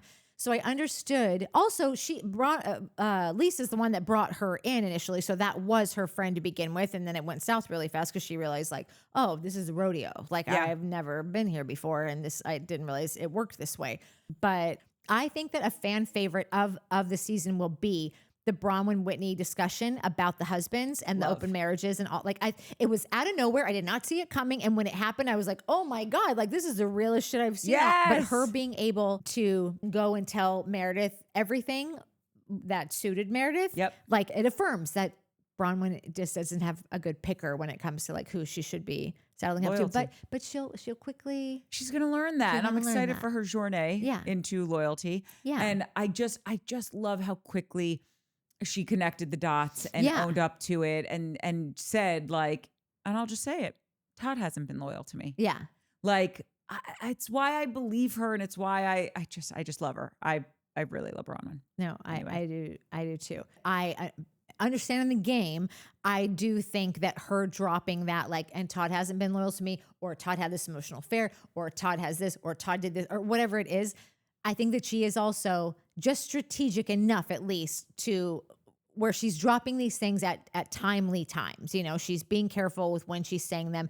She's reeling it back when she doesn't want to lean into it, and then reeling it back out when it suits her. Like she's no dummy. Again, just remembering that this is a job and they are all here to keep coming back and they got to play the game. So. Agreed. But can I just tell you, I think what plays a massive role in what she says, specifically with the Todd stuff. That's all I'm talking about right now. Yeah. What she says and when she says it, I think it's indicative of where she's at with Todd. Oh, so yeah. When these last 2 episodes, it's like, okay, we're getting back on the horse again after you made me look like a fool publicly again. And we're going to try to save this marriage again, right? Yeah. So it's like, now let's protect the realm.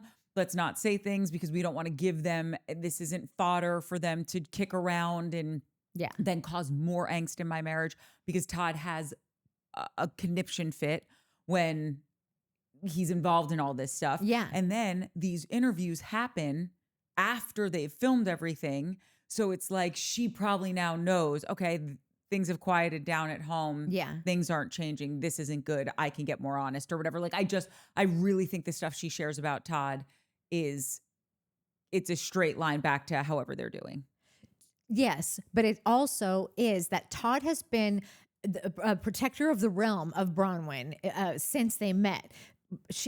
Todd picked Bronwyn, kind of plucked her out of like, she'd just been in a bad spot and just with family stuff. Clearly she had a work debacle that we still don't really know what that lawsuit was about. And I don't even care to know about it. I don't care. The mom stuff, the dad stuff, the kid, like the grandparents that like with the whole debacle with Lisa, like he is very much a fixer, and she has many things that need not just fixing, but maintaining. We all are at the age of like, our parents are getting older, and like, just having gone through that with my dad's, like, if there was something that like my dad needed and my husband, like wherever we were at emotionally in our relationship, I might put off many things for many years because I'm going to be able to put my dad in the best care of this, or my daughter hasn't left for college yet, and then she's going to, and we're going to need the greater good, like all that stuff. Like Todd really has been kind of a father figure to Gwen, to Gwen, but also to Bronwyn, for sure. Like in a way, like not in a weirdo way. I don't mean it like that, but just like there might have been times that Bronwyn, and no disrespect to this, totally understand it, put up with shit that maybe she wouldn't have otherwise, but she got to move her mom out. She's got to pay this, but like it just, and not in a usy way. They've been together for a long time, like 18, 20 years or something. Yeah, totally. So that's why sometimes I think like he's got to push her really far for her to actually say in an interview, and he was unfaithful. I think they've been together for like, because they met when Gwen was 10, and Gwen is what, so like, it's not been like 20 19, years. 18, 19? Okay, so like a decade about, yeah, but that's give still, or take. No, totally. Yeah. Okay, who's up next? Okay, so Lisa, you wear your wealth like a shield, carry yourself like a queen among servants, speaking to sisters not as equals, but as women beneath your marble pedestal. If only you were capable of an apology, but that would make you lesser, and humility is the only thing that you can never afford. That, to me, was the best line in the play. Did it leave you wanting for anything? Humility is the only thing you can't afford. Like, no, just like want, like, okay, was there anything else that pitch it. Okay. All I want, and this is just, like, as I was typing this, I'm like, you're such an asshole, Natalie. Like, why do you, like, because I'm not a person in real life that ever wants to see someone suffer. Like, no, you are not. Not I at can all. attest to this. Something about these shows bring it out in me. Like me, like wanting Tamara, just tell Tamara you are the, like, I seethe for these people, and I don't know like where it comes from. Stella will tell you. Yeah. Top of this episode, when they're all giving their notes to Stella, Heather says, she doesn't say Lisa thinks she's elite and better than everyone and whatever. She says, Lisa, I would describe as elite, better than everyone. That like, and I'm dying for the words, you think that you're elite. You think that you have a pedestal. You think that you have servants, and the world is laughing at you. Oh, yeah. Love it. Add it in. That's, yeah. I'm just talking about that line, not the whole thing. No. The humility is the one thing you can't afford. Yeah. 'Cause that was a real singer for me. No, totally. I think it's also just like my issue with having the narcissists in my life, my mom learning about him and telling me about the thing about the smashing the facade. Yes. And even though she says, actually, you really shouldn't because it can send them straight to Crazy Town. Yeah. I don't care. I don't know you, Lisa. I don't owe you anything. But no, I agree with that. Put it in the show. Like, let's do a rewrite. Yeah, let's do a rewrite. Because it's true. Totally. Okay, Angie. Daggers lie beneath your tongue, sharp and slicing, so foolish in your thirst to be the best that you're left alone with nothing but the damage that you cause. I don't think there's that much to hate about Angie. No, she does have a dagger tongue, sharp and slicing. Yeah. What threw me off is the very last part. She is foolish in her thirst to be the best because that is her Achilles heel when she's like, I have this too. Well, I have 5 of those. Well, I've had one for 10 years. That's right. I've had one for 11. You know, like it's like, So don't annoying. just knock it off. You don't need to do any of that. Nobody cares. It was the last line about the wake she leaves of the damage. Like, I don't know if anyone ever has really been like, I just really ruined my life by saying this. Okay, Brittany, when you speak, your words sound like childish noise. And Mary's face killed me. They cut to her and Mary was like, oh, like Mary was just like. The cutaways to all their faces during the scene were brilliant. Yeah. You cling to the attention of men like a lifeline, so consumed by a man's attention that you barely notice your children fading quietly into the background. No notes. Mary, you speak with a blade sharpened by truth. This is where I'm wondering, what goes on?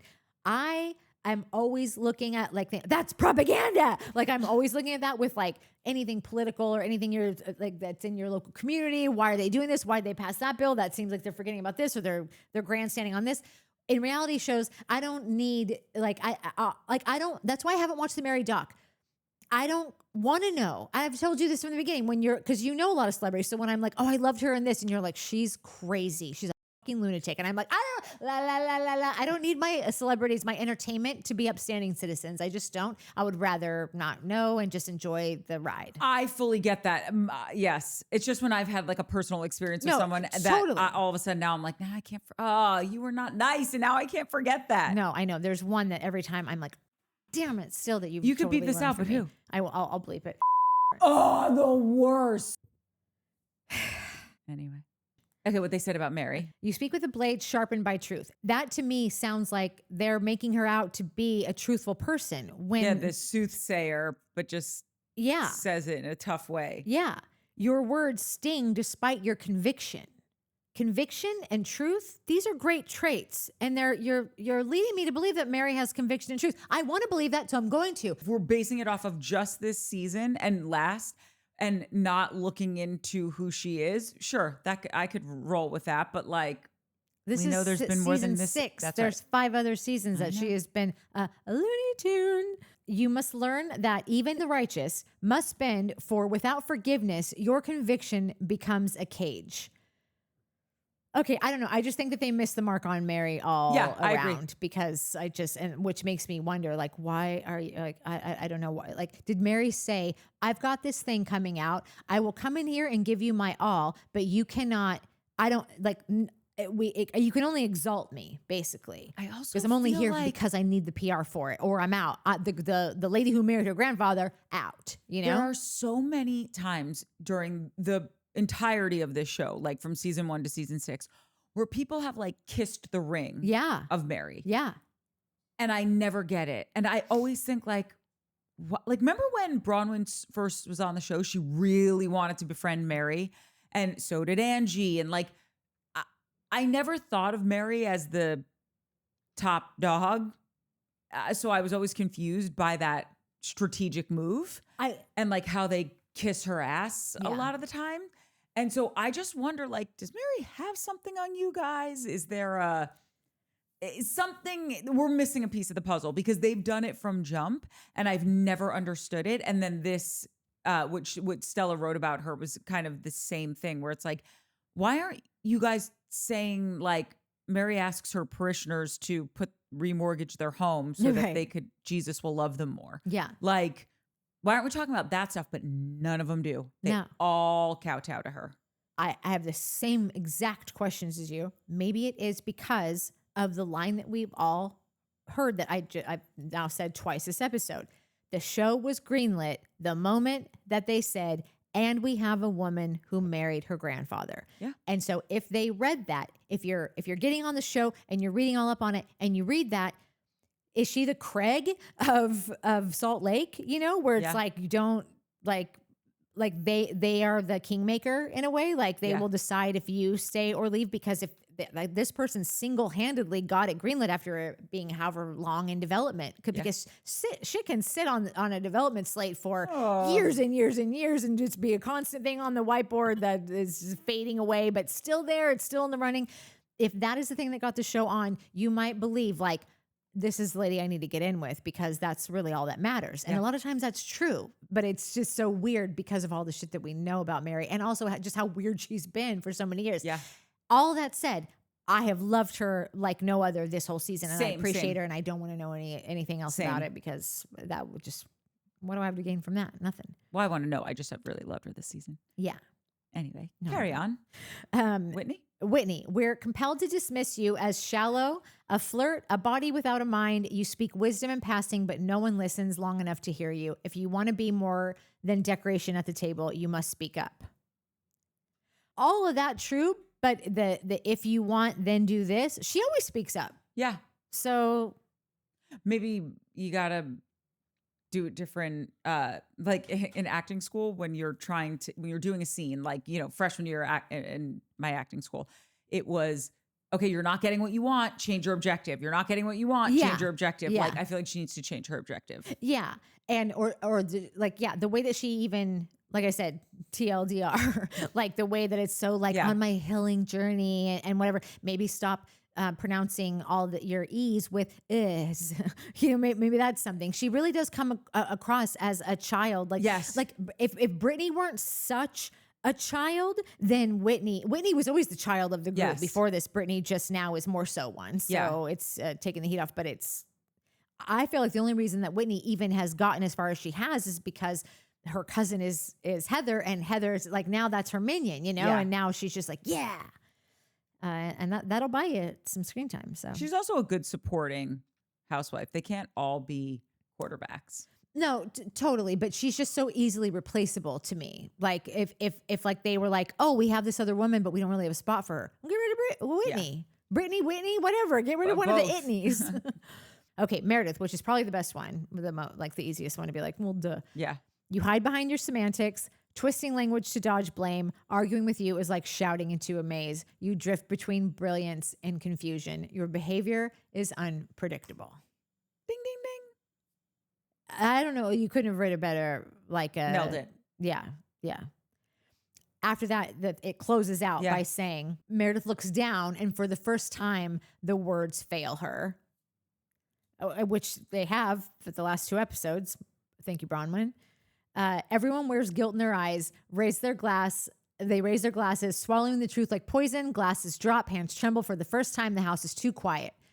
Stripped of rivalries, noise, the only voices that ever truly knew them. The truth was revealed. And this was the most poignant line of the whole thing to me. You're no one without your sisters, i.e., you're no one without these broads, because this is a show. That's right.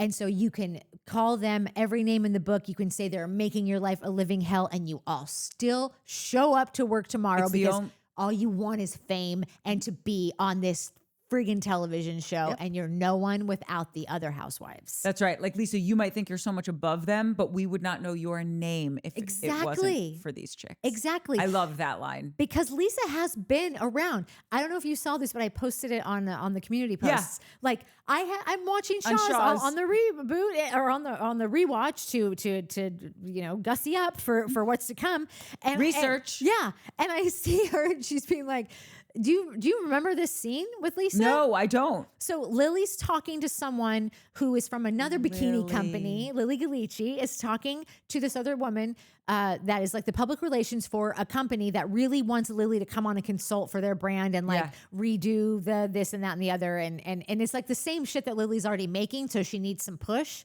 And she's like, well, wait, who's who's the person I spoke to before? And she's like, that was Lisa. And she's like, Lisa Barlow, right? And then she's like, can we call Lisa right now? And then it says Lisa Barlow on the phone. And I'm like, Lisa's on the fucking shows of stuff. Like, it never shows her. It just, you hear her voice and she's basically pitching to Lily, like, why you should come and do this and whatever.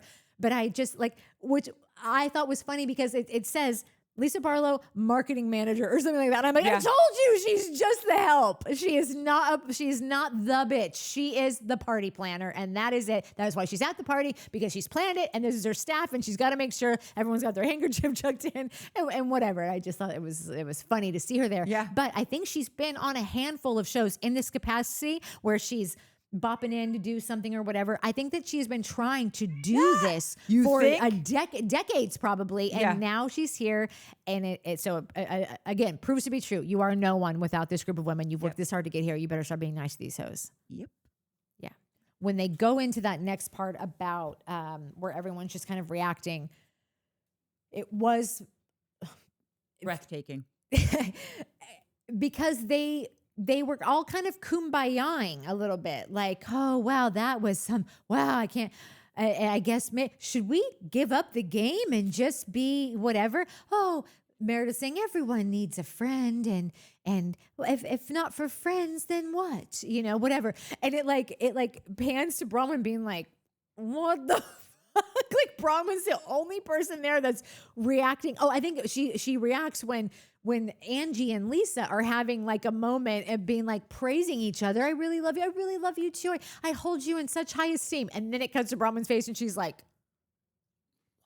what is happening? Like, just a quick sidebar. It always cracked me up when they were like, just telling Heather so clearly, girl, you have a problem. We are worried about Meredith. Thank you, Meredith. When they were saying this to Meredith, every time Mary would drop like another truth bomb, they would pan over to Lisa, and Lisa was like her reactions were just brilliant. Oh, yeah. It was pretty funny. Yeah. But two things that I clocked that were so like wild, annoying, frustrating was, for a split second, Lisa Barlow was being real for the splittest of seconds. Yep. In the very beginning when she started talking, it's like, those flowers that open once every 10 years on a full moon for 3 seconds and then they close right up? That's Lisa Barlow. Because she started saying like, this is why I act this way. And then she got straight back into her nonsense. But it's a treat for me and I work so hard and I have to work so hard. And it just was like, no, that was the moment that you were the best version of you, because you were being honest that you are just an insecure person, and that's okay. We all have insecurities. Yours are just driving every move that you make and word that you say and outfit that you wear and glam that you have to get, and it's exhausting. We're exhausted. Aren't you exhausted, Lisa? Yeah. So that was really interesting to me. And then Meredith, even in this, Lisa had a moment of honesty. Yeah. And even Lisa did, and Meredith couldn't get there. No, Meredith did. She was going. She was on the path. It was happening. But she never got there. No, you want to know why? Because executive producer, says, so what about that fight between you? Like, brings, like just no bedside manner, no tact, no like, wow, this is your first year EPing, huh? you didn't come up through the ranks. Like Mike always says, it's so easy to spot a producer who never had to PA. And I always joke, because like I never had to PA. I somehow like dodged that and was able to just keep on going without doing that. So I was like, what are you trying to say? But like that's what I felt about Heather in that moment. Like, oh my God, the people watching the monitors that have been here and know something were watching gold happen, looking at each other. Oh my God. And then the record screech is when the newbie comes in and goes, so yeah, about that fight. And it's like, you ruined that whole scene. Like, I'm not saying that you were going to crack Meredith in there, but like you were going to get you were going to see more than you have seen all season. Yep. It was so frustrating. No, it was totally frustrating. It's like when someone I hate when people do this. When someone says, God bless you before you sneeze, like when you're about to sneeze, like, and someone's like, bless you. It's like, you just robbed me of my sneeze because you never sneeze after they do that. It's such a dick move. And I feel like that's what Heather did to all of us. She said, God bless you before she sneezed. Yeah, Meredith sneezed. Yeah, she totally did. One thing that I did like about what Bronwyn's reaction to this is that everybody was having a moment. Like I said, they were kind of just like, oh yeah, I guess we should. What about people and friends and places and things? And oh my God. Bronwyn goes, I was mortified at what was said. I was sobbing.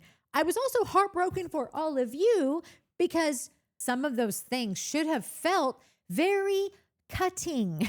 It's like when something happens and someone's like, thank you. And you know that was an insult. Did you not pick up on that? Yeah. Like when they were talking about Brittany, I feel like they were already, it was either the time that Brittany was getting her read done or during the Bronwyn saying that, where it just shows Brittany just drinking her wine. Like she's watching a play. It's like, bitch, this play is about, like in Euphoria. Is this about us? Everyone knows that moment who watches Euphoria. I think about that moment all the time. Is this play about us? That is the moment that Brittany was still just thinking she was like out to lunch or out at dinner theater, to like, oh, what's the entertainment tonight? Can I have some more Merlot? I wonder if I could read for one of these parts. Yeah, I wonder if I could read for one of these parts. I forgot that when they were like, she's got this great resume. Who's behind her in her Broadway, in the photo of her doing Broadway is Tori Spelling. Yeah. Which I was like, you're like a Tori Spelling. Totally. They really are. Probably are doing the same auditions. I also, again, like just for this season, I'm isolating Mary to this season. Mary came up and was just like, no. Yeah. Like in a real stealth kind of way, she was able to maneuver through this and not let Meredith pull her same. Yeah. The whole dog and pony show of like, nobody understands and don't come for my marriage and all this stuff. And Mary's like, no. Yeah. I'm not talking about that. Look at me. I'm your girl. Yeah. I'm telling you, I love you deeply and I am worried that something's wrong. And we all genuinely care about you. And we are worried that something's wrong. You can't really get into that rageful, fulminating housewife state. You know what I mean? Of like, screw all of you people. I hate you. I'm leaving. You throw a drink and you're out. It's not that. Yeah. Because you can't meet what she just said with that energy. It doesn't make sense. Yeah. It's discordant. Yeah. You know? And I was so proud of Mary that she kept going. Yeah. And when Meredith, and it was so interesting that Meredith had to excuse herself, went to the bathroom, did whatever she had to do in the bathroom, came back out. And I was like, please don't let this go, Mary, because Mary was being genuine. I believe Mary was being genuine. Yeah, in that moment. I totally do too. I believe they kind of were all being genuine in that moment, varying degrees, because I don't think Lisa can be as genuine as Bronwyn can be or as Whitney can be. But Mary, to Mary's credit, when Meredith came out, she was just like, I'll say it to your face. We are worried about you. Yeah. There is a problem here. Yeah. I know because I'm living with a problem. Yeah. When it was great. Like there were when we were talking yesterday about when we were doing Southern Charm and we were talking about how ridiculous it is that Vanita's like pounding her friend over like dating a guy that like she thinks is going to really mess her up and, leave her out to dry and blah, blah, whatever. But it only really takes like one relationship that you've been in where you were with a guy that all your friends told you not to do it. Literally after that one relationship, if you're a normal brain person, you're not really giving your friend shit anymore because you've had that experience and nothing I say is going to matter. Mary had to go through this thing with her son to be like, no, something's happening. I wish to God I would have seen it earlier with my own son. I didn't. So now I'm going to put that all into you. And I feel like that's not like directly, but in a way, subconsciously, I feel like she was like, I am going to get ahead of this time, No, 100%. Yeah. It's exactly what you're saying. The first time you don't know and you don't want to push, or maybe you don't have the tools in your toolbox to deal with someone who's in the throes of addiction or whatever Meredith is in. Yeah. But once you've clocked it and you've been around it, you have very little tolerance for it because this is a life or death situation. We're not around with this. And that's also what I was saying yesterday with Vanita, why it's so bothersome to me, like her behavior. Yeah. Because I said, unless you are harming yourself, unless you are in an abusive relationship, or you're around with drugs that could, really mess you up.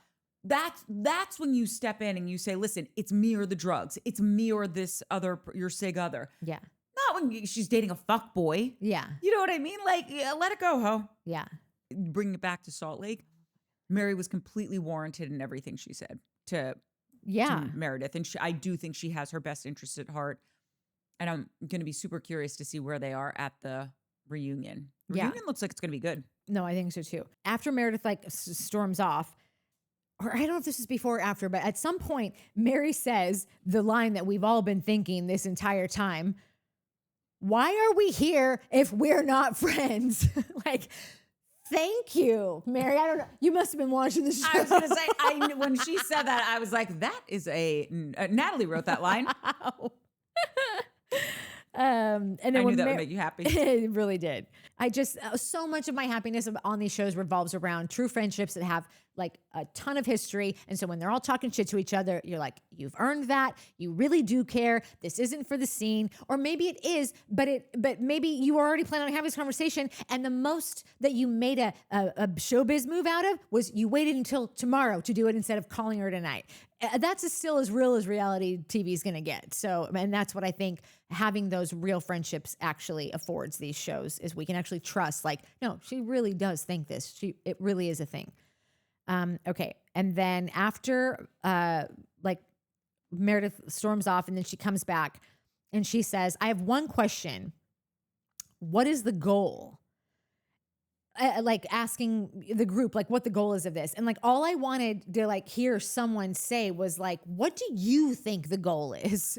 What do you think that we're all doing here? Do you think that we're all here to assassinate you? Do you think that we're all here because the cameras are here? We can't get through to you. And it feels like maybe it's because of an intention that you think that we have. And maybe if we knew what that was, it's just like how I say, Meredith always has an interesting perspective, a unique perspective on things. Maybe she has taken this in as something that it actually isn't. And so I think if she said to them, I think you're all here to do this, this, and this, I think it would be enlightening. I don't think it would be what we're all thinking it would be. I think it would be very helpful to get to the next part of unless she's just not ready. Then that could be a thing. I don't think it would be helpful because I find when Meredith explains herself, she starts off her defense like she's got some big smoking gun. And every time she's gone into the explanation of and this is why you said that thing about my husband, or this is why you attacked my child.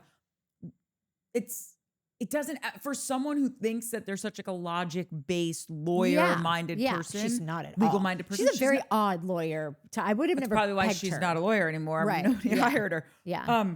I just feel that when you think they're going to explain it and then we'll have some clarity. Never once has she explained it where I'm like, oh, I get it now. I'm scratching my head even more. Yes, but I still, maybe for my own peace of mind, and actually even for the women just to chew on, no matter what Meredith said, it probably would be mind-blowing to everybody, whether it was fantastical, it didn't make sense, it was totally way off of what the real deal was.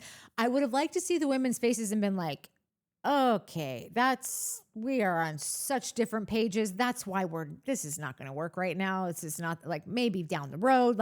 I would have just liked to have heard from her what she thinks this group of people is out to do to her, because I would have liked to see it. And I just think it would have also been helpful to see the other women react to it in a way that was made any sense at all. And do we keep pursuing the truth from Meredith or I just feel like problem? That's best case scenario. Yeah. And we rarely get best case scenario. And I think if Meredith did explain herself, it would have just been I always say this thing, you can't make sense out of nonsense.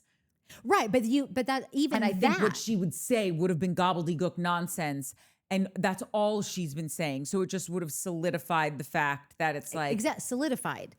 Okay, we're not getting anywhere with her. She is a lost cause. She is out to lunch. She is not that's all I would like to see is do we keep hammering away at our friend, or is she actually not really the friend that we met and she's It's very Kelly Cloran Ben Simone a la Scary Island. Oh my God. When there was that moment where Bethany was like, oh my God, we have to stop. And Sonia also said it. She's like, she's not understanding.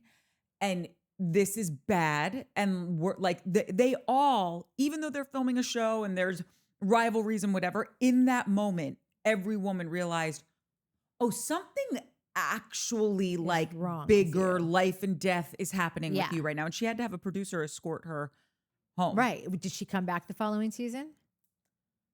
Yes, because Bethany was gone the following season. So close. Okay. Bronwyn finally comes, which she kind of danced around it for a long time and then finally was like, okay, fine. Todd and I were at dinner in New York City and we saw Seth. Most people's knee-jerk reflex reaction would be, saw Seth what? But Meredith said nothing. She stood there in total silence.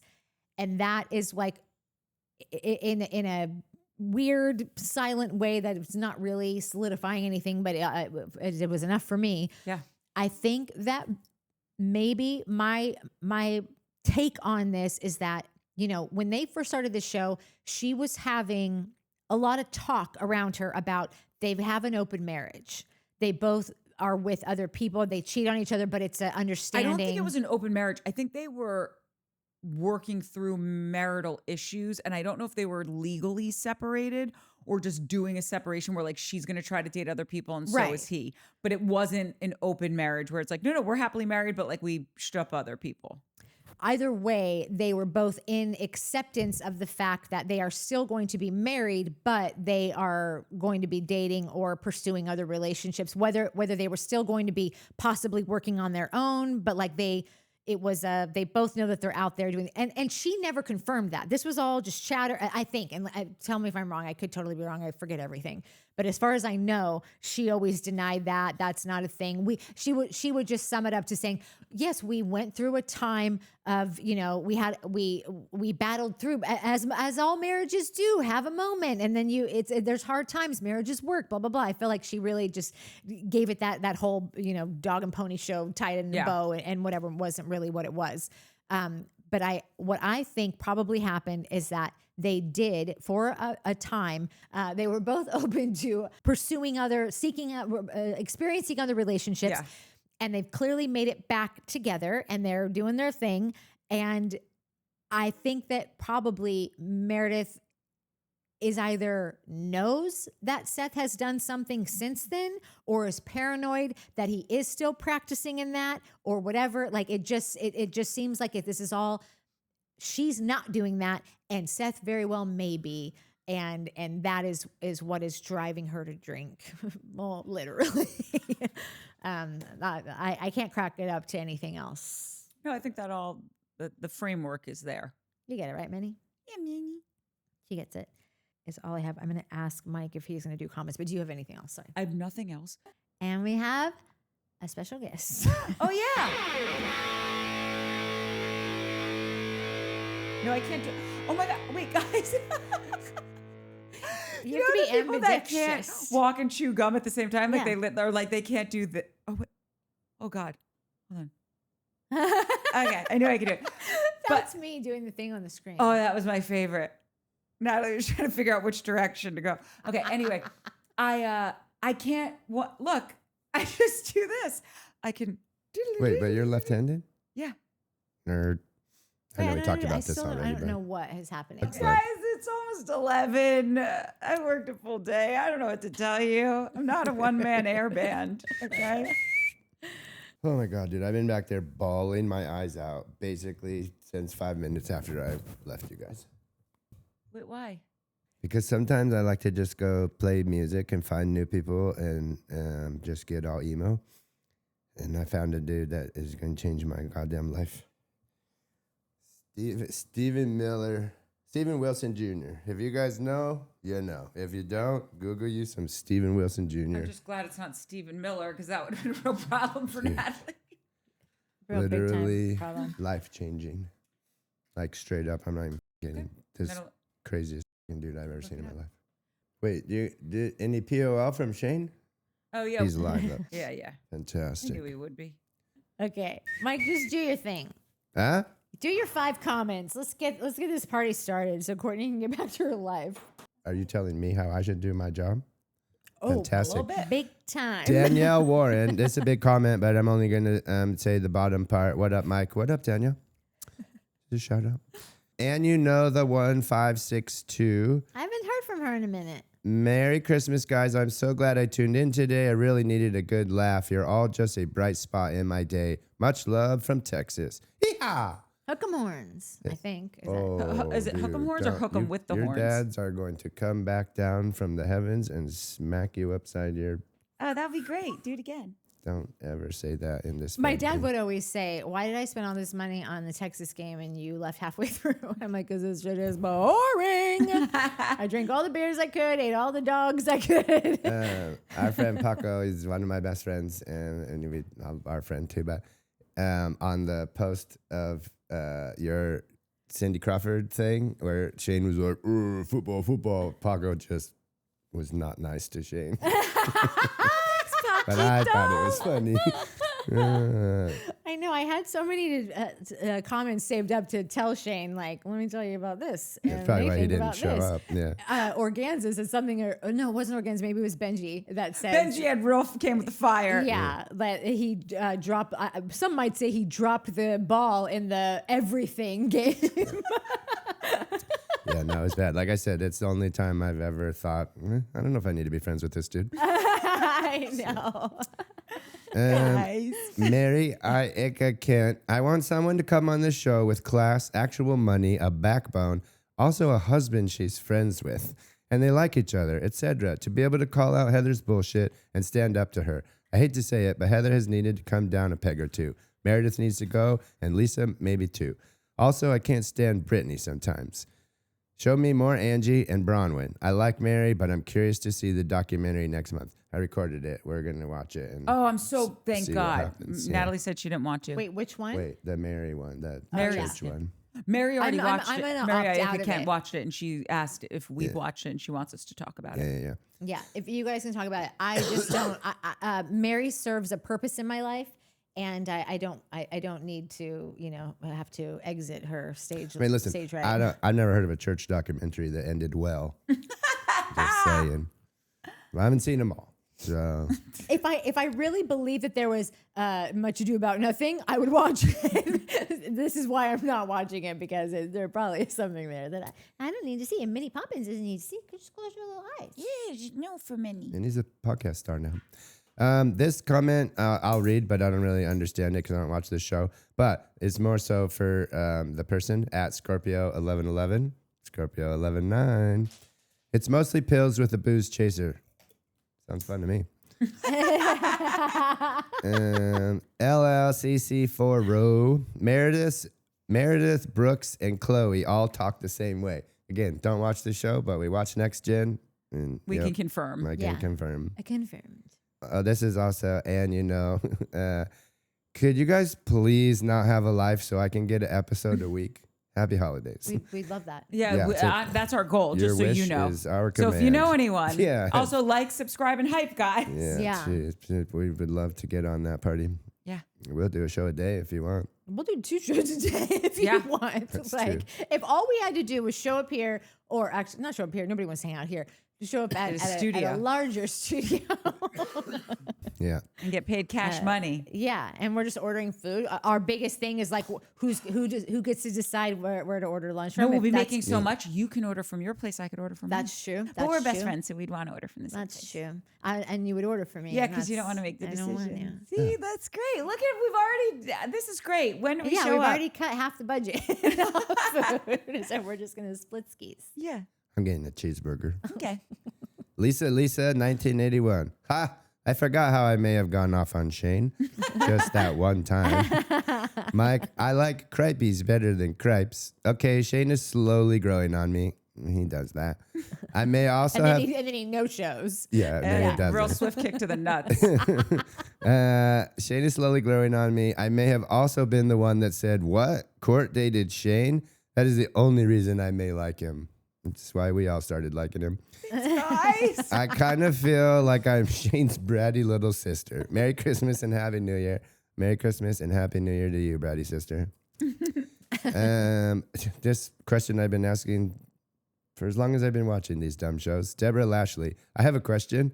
When a bunch of girls go out to dinner together, does that mean it's time to fight with each other? Really glad I don't have a bunch of friends. Friends, they're overrated. The indigestion industry must really appreciate loving this stuff. I love that. But yeah, like I don't know any groups of friends that fight like these people. I don't have any friends that fight. We talked about it a little bit on the Southern Charm. Like, there's a couple people in my life who are no longer there that I'm like, we're not doing this. Bye. Wait, but before you go on, I just want to tell you something. Has nothing only to do with indigestion. I thought you were going to read the Mary comment. If we're not friends, why are we here? Yeah, no. I never get indigestion. Like people talk about it, and I'm like, "What are you talking about?" Same with us. Where like my mom will go, "Do you have any Tums?" And I'm like, "What is that?" Yes, same. I don't even know if I've taken a Tum. Right? Okay, but I just want to say something. I spent the last 49 years of my life saying that same thing, and guess what happened? It happened. It happened. And then I was like, I don't know what this is. I don't know. This thing's happening in April. Our accountant, she's like, that's indigestion. I'm like, nah, I don't get that. No, she's like, you do when you're old. Heartburn. What is heartburn and indigestion different? Heartburn, nausea, indigestion, upset stomach, diarrhea. No, that's a commercial for something. Hate that commercial. That and the Cars for Kids. Like, no, you shut your mouth when you're talking to me. I will sing it if you do the diarrhea part. Okay, what I wanted to just say is that never get it. Okay, knock on wood. In Florida, I went to go visit my family. Got it every single day I was there. Indigestion? Every day. The state rejects me. Oh. I'm telling, like, there's something is.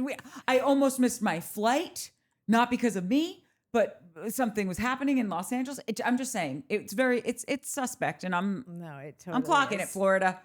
Listen, before I knew anything, before I could have an opinion on anything that mattered anywhere in the United States, I remember getting off flights in Florida, walking out on the ones where like you're walking out onto the outside, it's not going inside. And the second I would get out, the eerie feeling that I would get every time that I was in Florida, I'd be like, something ain't right here. That's called indigestion. It's true. Not when we went to Boca. That is the only time. Yeah, okay. And that was because that hotel was Little Slice of Heaven.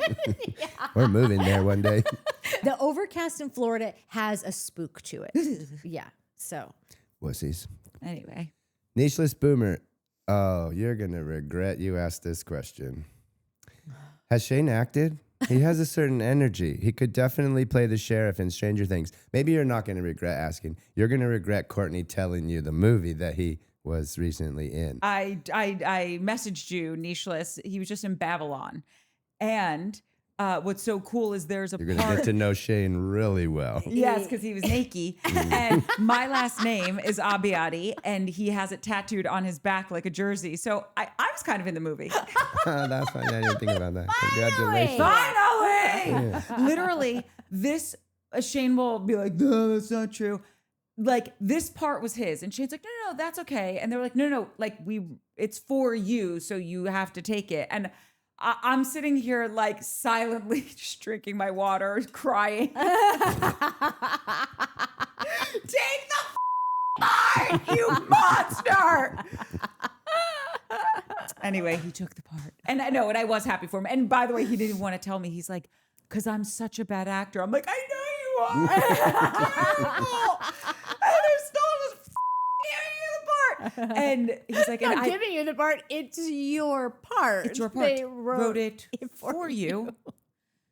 And he's just like, I just felt so bad because you're so talented and you've studied so much and you should be working. I'm like, yeah, none of this is making me feel better, but thank you.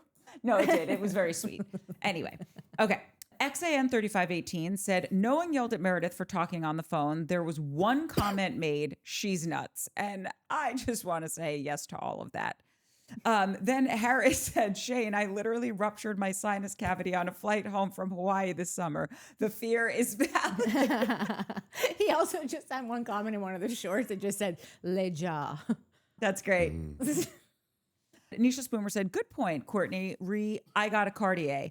I didn't clock it, but you're right. I wouldn't say I got a Tiffany. And thank you. They're And different though. The Cartier was just not just, but they were the place you went for women to get watches. Like for a very long time, that's what they were. So I don't know. They should still move on from it because it's a new day. But I feel like these women are from a generation that remembers when I got a Cartier. Like 100 years ago, because all the I bet. Why do I remember it then? Yeah, I do too. don't I think it have was that no long idea because ago. I remember the love bracelet, the love You ring, remember and the a Cartier panther. watch? Like, you don't ever remember that just being a thing where it's Cartier? You don't remember that? I remember like people getting like tank watches and the Pasha and all that stuff, but I remember the love bracelet more than I remember that. And I remember the panther. You're younger than these ladies. Oh, no, I guess you're not. Well, Not with I don't me. know because I remember this like it was yesterday, and I'm not a watch person. I'm just saying, like the advent of the panther, the Cartier panther is like a big thing. I don't even know what that is. What's a Cartier Panther? What? I've never heard of a Cartier Panther. But I'm not. I don't spend time like It's like a very iconic piece of jewelry to own. And when Cartier what had is it? It's a panther, and they Oh, use it in where the do you- jewelry. So it's like a giant panther ring. Like Erica Oh. Girardi got one on the Beverly Hills Housewives. They put them in bracelets and necklaces. They are so disgustingly expensive. They are so gorgeous, and it's really cool because it was like the first female jewelry designer of a huge brand that was doing this, and it was like 100 years ago. I think it came out in the 20s. So, and that was such a big deal that it's like, I don't know. Anyway, It looks like Nishless the is with me. Tron logo. What are the little guys, the robots that are cars and then they turn into monsters? Transformers. Transformers. Oh, it's Look beautiful. like the Transformers logo. Transformers ripped off the Cartier Panther. Mary Ayaka Ken said, I agree with Natalie about Heather 100%. I never really liked Heather ever since the very beginning when she was sucking up to Jen Shaw. It just felt very manipulative. And then when Jen punched her in the face and had her lie about it, it felt like Heather just wanted to be one of the cool kids. And I agree with all of that. I remember being really irritated by watching Heather be such a ride or die for Jen, who treated her so poorly. And Jen was just such an unlikable character that it's like, you're riding for her? I don't get It is weird the transformation that Heather has made. Like, if I put all of just like my annoyances aside about Heather, like where she started and where she's risen to is Night and day. I mean, to be aspired to. Like, it is very, like, she's really grabbed life by the balls and sees the day. She's really carpe'd the shit out of that DM. And, like, I don't mean to always hate on her. I know what I like on my shows, and I just don't want her to be running the show. I just want That's her right. to be a character on it like she was. But I do really applaud the movement, the journey that she's Same. arrived at, because that's big time. Yeah, totally agree. Yeah. Danielle Warren said, I'm not sure how I feel. Meredith and Lisa, to me, just seem to use deny, deny, deny in any and all scenarios, and I don't trust either of them even 1 ounce. But Heather, as a lead, makes me a little sad on the inside because she's becoming cornier and more obnoxious to me as it is. I liked her better before in her previous capacity on the show. Now she seems more performative, and it's not reading authentic to me anymore. So I don't know who the main character would be, but I'm actually casting my personal vote for Angie K and Mary. I'm casting my vote for Bronwyn. Yeah. And I do agree with all of that. And it's interesting because we are getting a lot of that about Heather in the comments. So I'm just curious what she's feeling and what the producers are seeing, just because clearly people are feeling that it's performative, what she's And doing. the fact that like we have all been so like, it's like when I said yesterday, oh, I guess we can at least agree that we all hate Vanita, right? Like Lisa should be. I guess we can all agree that Lisa hate can Lisa. go. Yeah. You know, and like now the fact that like a large group of people are rethinking this and going, wait, what does that mean for like, so then who climbs up in the pecking order and Jenga. whatever, and then realizing, and there's nothing wrong with Heather as a person. She's actually very lovely. She's very level-headed. She's got things to say that make sense. She's wise, been through some shit, yada, yada, all the things. The fact that she is still such a turnoff that people are going, wait, Lisa, she's not that bad. Yeah, Like, yeah. to hear- Don't remove that yet. yeah, it's like, oh God, there's a friggin' problem here. Like, Yeah. this should be a no-brainer. Get Lisa out of here, Yeah. you know? And the fact that, so there's, I haven't nailed it yet. And when you talk about her previous capacity, I would like her to be who she is now in her previous capacity. I want her to grow up and do all the things, but she could just be a character who is single now and going on dates with eligible bachelors in the Salt Lakes and wherever the hell the surrounding areas. You know, I would like to see that. She doesn't need to be. Maybe I'm. This is all just coming to me right now. Maybe something how she's wired is she was only able to get to where she's at with so much work and the money and the work she's done on her body and on herself and in her business and whatever. Maybe she thinks like, if I don't go hard, like I got to go hard because I've never been here before. So I just got to keep going. Girl, you can just relax now. You're here. Yeah. You know, just chill it out, go on vacation and be cool and just have some things to say about some people. You don't need to do all this work. I'm with you. Yeah. This is the comment that Fish and Gal made that we thought was really great. I'm not sure if Meredith has a drug or alcohol problem. I think she may be going through some marital issues that have caused her to go into a depression, and her treatment of such depression may make her seem to be under the influence. Her uncontrolled behavior could be the result of such depression. I don't know, just another possible take. And where I sit is kind of in the middle of that, where it's like, I think she is going through stuff and she's self-medicating with drugs and alcohol. Yeah. I don't know if she's like a full-blown.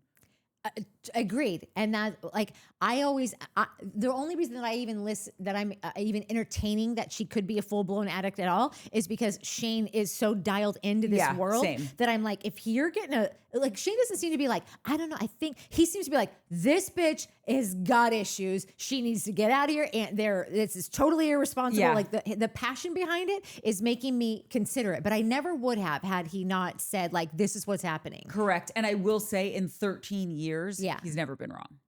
Like when he's said to me, like, no, that person's got a problem. Yeah. Because he just, like, you know, takes one to know one. Organza, Ms. Gay Vancouver. God, I really just love that handle. I know. I agree with all of you. Lisa is deeply insecure, which is why she relies so heavily on her glam. It's about control. We already know she hires glam daily, so of course it's amplified when cameras are up. Also, I also side-eye her fashion budget. So do I. Yeah. The constant shopping bags, stacks of boxes, and now 60 designer bags in another box. Please. I recently came across a fashion e-commerce site selling extremely convincing designer replicas, the type of handbags that Kyle Richard pays $50K for that are listed for $150. Do tell. Oh, I know. I'll give it to you. Bring it. Yeah. That's my mom and sister. That's all they buy. Only fake bags. And there's a woman here in LA that sells really good fakes. If I can give you the info. Great. Mom. Yeah. They are identical. You know? Okay. So the question is Lisa really buying all authentic, or does she have access to a great high quality replica supplier? Because unless Vita is selling at numbers we've never seen before and not even on shelves, the math isn't mathing. But you know what is on shelves? Shane's coffee. Congratulations, Shane. See you in a couple of weeks. Well, no, you won't. But we're here and we will never let you down. Yeah, well, we might see him. And that was the comment I was going to open with for Shane, and he didn't show up. Yeah. Mel X7G said, I'm in the minority and like Lisa and Meredith. I never liked the weird cousins, meaning Heather and, you know, whatever. Whitney. I can't someday. The weird cousins. Yeah. I love that. I want everyone to feel represented here. This is a safe space. Unless you're on the show, maybe not so much for you. But I appreciate that people appreciate them. It's a train I will not board. I cannot get on board with backing these two chicks in their current incarnation. Oh, Lisa and Meredith? Yeah. No, Meredith, like after I feel like after this finale, you might still feel, people actually might be starting to feel better about Lisa because Lisa's been shilling for Meredith. So it's not been all about me, you know? So it's like we've had a break from that. It's still there. Don't get me wrong. She still is able to seep in. But for the most part, it's been all about Meredith. So I think that probably I would guess that most people that have watched this finale are going to be fine with Meredith sauntering off and into the sunset. Because honestly, Meredith should go, but Meredith should want to go. I think she's trying to open up these caviar lounges. I think basically she had her brick and mortar in Utah. Yeah. And I guess because her caviar is doing so well, she's turning half of that space into a caviar lounge, which Oh, I thought she wanted to do like different locations, but I could be totally but wrong. no, I'm sure she does want to do different locations. I'm just thinking this is like the pilot project, or not pilot project, the like they're going to try it out here and see if it works. Like I don't think she's done this across the country yet. And Right. I thought it was like what the game plan was, and again I didn't read this, but I thought that maybe does the DJing kind of play into this? Because it's a lounge, it's a caviar. Like there's something interesting about a caviar lounge where it's like drinks, caviar, like whatever music, like guest DJs, whatever. Like I was just kind of wondering if that's how she got into DJing. Like it's so like the reason I had that sidebar just now of like, it's this one space, whatever. It's not to knock her down. It's just so ridiculous. Like because a lot of these shows are frontin' and stuntin', right? Like these people just don't have it the way they're portraying that they do. Like if you look at Wendy Osefo and Potomac, I know you don't watch Potomac, but she in a lot of trouble with the fraud stuff that's going on. And by the way, Teresa went to jail for the fraud stuff that she had going on.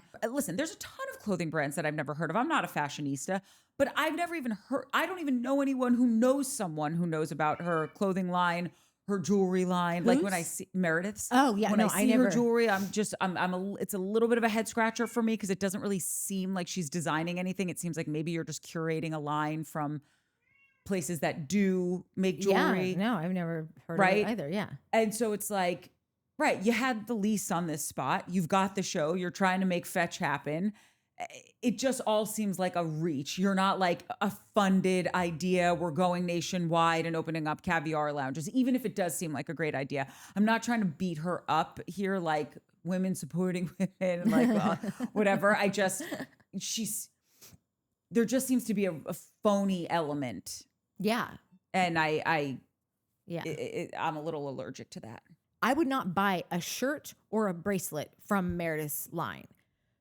That's why I thought this was an interesting idea because it was just something, I could actually see myself partaking in this. But that's in comparison to all the other. Yeah. Oh, you got your shit off of, what did Whitney do? They told her she got her jewelry Alibaba. off Alibaba. Yeah, that's anytime one of these bitches has a line like that, I just assume, somebody has a line already and now you're putting your name on it and it's all from China. Yeah. I'm closing it out with truth for peace for freedom. Oh, come on, don't ruin it. I'm sorry that I'm sick.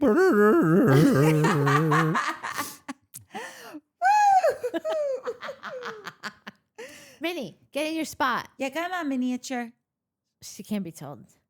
She can be told nothing. Yes, Meredith is definitely giving Vicodin vibes, but there is no way she will be kicked off the show for her bad behavior. Karen Huger of Potomac's housewife has a total of 4 DUI convictions, and she was given a standing ovation at BravoCon. Drunk drivers kill over 12,000 people in the U.S. each year. Where's Bravo's red line? Andy said Jen Shah would never return to Bravo due to her abhorrent predatory crimes against our defenseless elderly population. Recently, Andy was the victim of a sophisticated imposter scam in which he lost a significant amount of money. I didn't know about this. Not know. Please do tell. Oh, it's a good split screen. So to me, Bravo's red line is a little blurry. Karen Huger is good to go, but Jen Shah is persona non grata. What are the guidelines? The inquiring minds want to know. Lisa might be painfully insecure about her looks, but where did she get the confidence to sing with a hoarse voice at BravoCon? I barely watched BravoCon. I caught that. Did no one do? No, but this is the thing, in my opinion, truth. For peace, for freedom. She's insecure, which is why she slaps all of it on, the labels, the makeup, the hair, all of it, the jewelry, and that's her armor. So then when she's got that on, she'll go out and let her freak flag fly. It was not a good. And not a good. She's an enigma? I know, but like why my mouth is not saying it. She's an enigma wrapped in a riddle to me. I just can't figure her out. She's simultaneously the most insecure and confident person at the same time. I'm pretty sure that is the definition of narcissism. And a lot of people on Bravo. Yeah. Come on, come on. Or just, it's limited. I remember my Grammy being obsessed with her soap operas. First of all, I know that Grammy is a widely used term, but I don't know many people that use, like my mom is a Gigi. There's some people that are just grandma. My mom wanted to be a Gigi. Yeah, my mom It just is a didn't Gigi. stick. Yeah, But I love Gigi. I think Gigi's great. yeah, totally. What is Kris Jenner is something cute. She's got Kiki? it's not cute, I don't know. but it's something good. It's like a Gigi type thing in that world. But I love that you call your Grammy because so do I. And I swear to God, Truth and I are the same person. Are we living in a simulation and Truth is my You are my truth. other? Truth is you. Truth is my truth? Oh, wow. Mimi? Is that what they call her? Lovey. Oh, that's great. Isn't that cute? Yeah. Huh? Kris Jenner, her grandkids call her Lovey. I love it. I remember my Grammy being obsessed with her soap operas. As a child, I would think to myself, poor Grammy, she needs to get a life. But now that I'm all grown, I get it. I'm not so different than her. These shows are my soaps. For a few hours each week, I can get lost in someone else's life and forget about all my problems and the horrific things in the news. Yeah. I believe the women are all named wrong on this show. Heather is supposed to be the mean girl, a la the movie Heathers. Lisa and Meredith are the Heathers. A Meredith is a woman who sews a sweater at home with her 7 cats on a Saturday night. Heather is a Meredith, or maybe it's Mary who is a Meredith. Angie K is a wannabe Heather, or Heather in the making, or a Heather's sidekick. I thank God that True gives a shit enough to think these thoughts and then put them into text form and shoot them off into the interwebs. I was really starting to like Angie after watching her on Wife Swap and the scenes with her sweet little Greek dad. But watching her with Lisa and Brittany, I'm starting to reconsider my parasocial relationship with her. I previously was thinking how cool it would be to have her as a helicopter mom for a few years, how she would know who all my friends are and favorite songs, my favorite foods and candies to eat, go to all my soccer games, know everything about me, etc. I would be the apple of her eye, but now I'm wondering if she's a nasty, no good, dirty, rotten Heather. I don't think so. I love Angie. I do too. I think she's a great mom. I think her kid probably really likes her. I think that there's so many women on these shows that you can be like, oh, she's the worst, but she's the greatest mother ever. Totally. Because it's those crazy lunatics that think that their kids are the greatest kids that ever lived and they're going to do whatever they have done. No, my kid, you know. Teresa, so, like, great mom. Totally. It's another saving grace. Gia and Dolo. These are the things I will never stop saying it. Great Tamara. mom. I think Tamara is a good mom. I do. Because look at how much her kid loves her. Right, but I had my again because Dolo likes Tamara. I am going to do a Fine, rate. Vicky Gumbelson, Newts. Oh, totally. Great mom. The thing that I was going to say about Tamara is that I think that her kid only came on because now her kid is in music school and doing her music, and now this platform is suddenly something to be had. That's something that could come in handy. You know, wouldn't be not so bad to be an aspiring musician and have a platform like that. Anyway, we move on. I don't know. Maybe Tamara's great. Who knows? I don't think so, though. Okay. With Heather Gay, I'm having a really hard time putting into words what I want to say. That was literally in my notes. I'm still trying to figure out how to articulate Heather. We're the same person. Yeah. I don't want to say that she's ungrateful or unappreciative, that she's a mother, because I don't think that that's true. I just want her to play a Scrooge in A Christmas Carol while she's complaining about being a mother. I would like to see a scene of her at 51 years old in a timeline where she was childless. Would she have been happier? It's ironic how much she complains about her kids, because out of everyone on the show, I think that she's probably one of the best mothers. I'm not of the mindset where everyone should have kids. That's not everyone's fate. But just looking at Heather Gay specifically, I believe her children enriched her life in ways she's not even aware of. Truth, again, I don't read a lot of things before I just say them because they're all so good and they're all spelled right. And I don't have to go, oh, wait, did I say that right? Like, Is that a typo? I really feel like she's, again, really putting in the work. So I didn't read this. I feel like this is kind of what we said earlier. Like, this isn't tracking. She's trying to play this person who can't wait to get these kids out of here. But it just seems more of a marketing thing than it is like true life. Because I really think that she is a great mom and those kids are the best thing that ever happened to her. Also, I finally got around to watching Surviving Mormonism, Heather Gay's 3-part docuseries. It was heavy and hard to watch. So sad that PDF abusers get away with their crimes, not only in the Mormon community, but also every other sector of society. It's crazy, everyone. It's really bad in that community. It's so bad. And not just in that community. I can't get into it. I'll email you. from our secret society emails. That's the one hill I will be willing to die on. But the people who are blessed with IT skills and minds for hacking dark webs are probably the best suited for those positions to help our children. True. The Todds are having a hard time on Bravo. Candy and Todd from Atlanta are divorcing. Alexia and Todd from Miami are divorced. And now Bronwyn is divorcing the Todd father. Has anyone checked in on Todd and Julie Grizzly? I would be nervous if I were them. They're really something else. I never watched that show because I couldn't get over the fact that I was like, this man's gay. Absolutely. Who knows? But he was highly entertaining to watch. I haven't watched any of the new stuff. I haven't watched probably even the end of the old show, but I did watch for a few seasons and I was like, this is hilarious. The only thing grandma's the best. The who? The Grammy.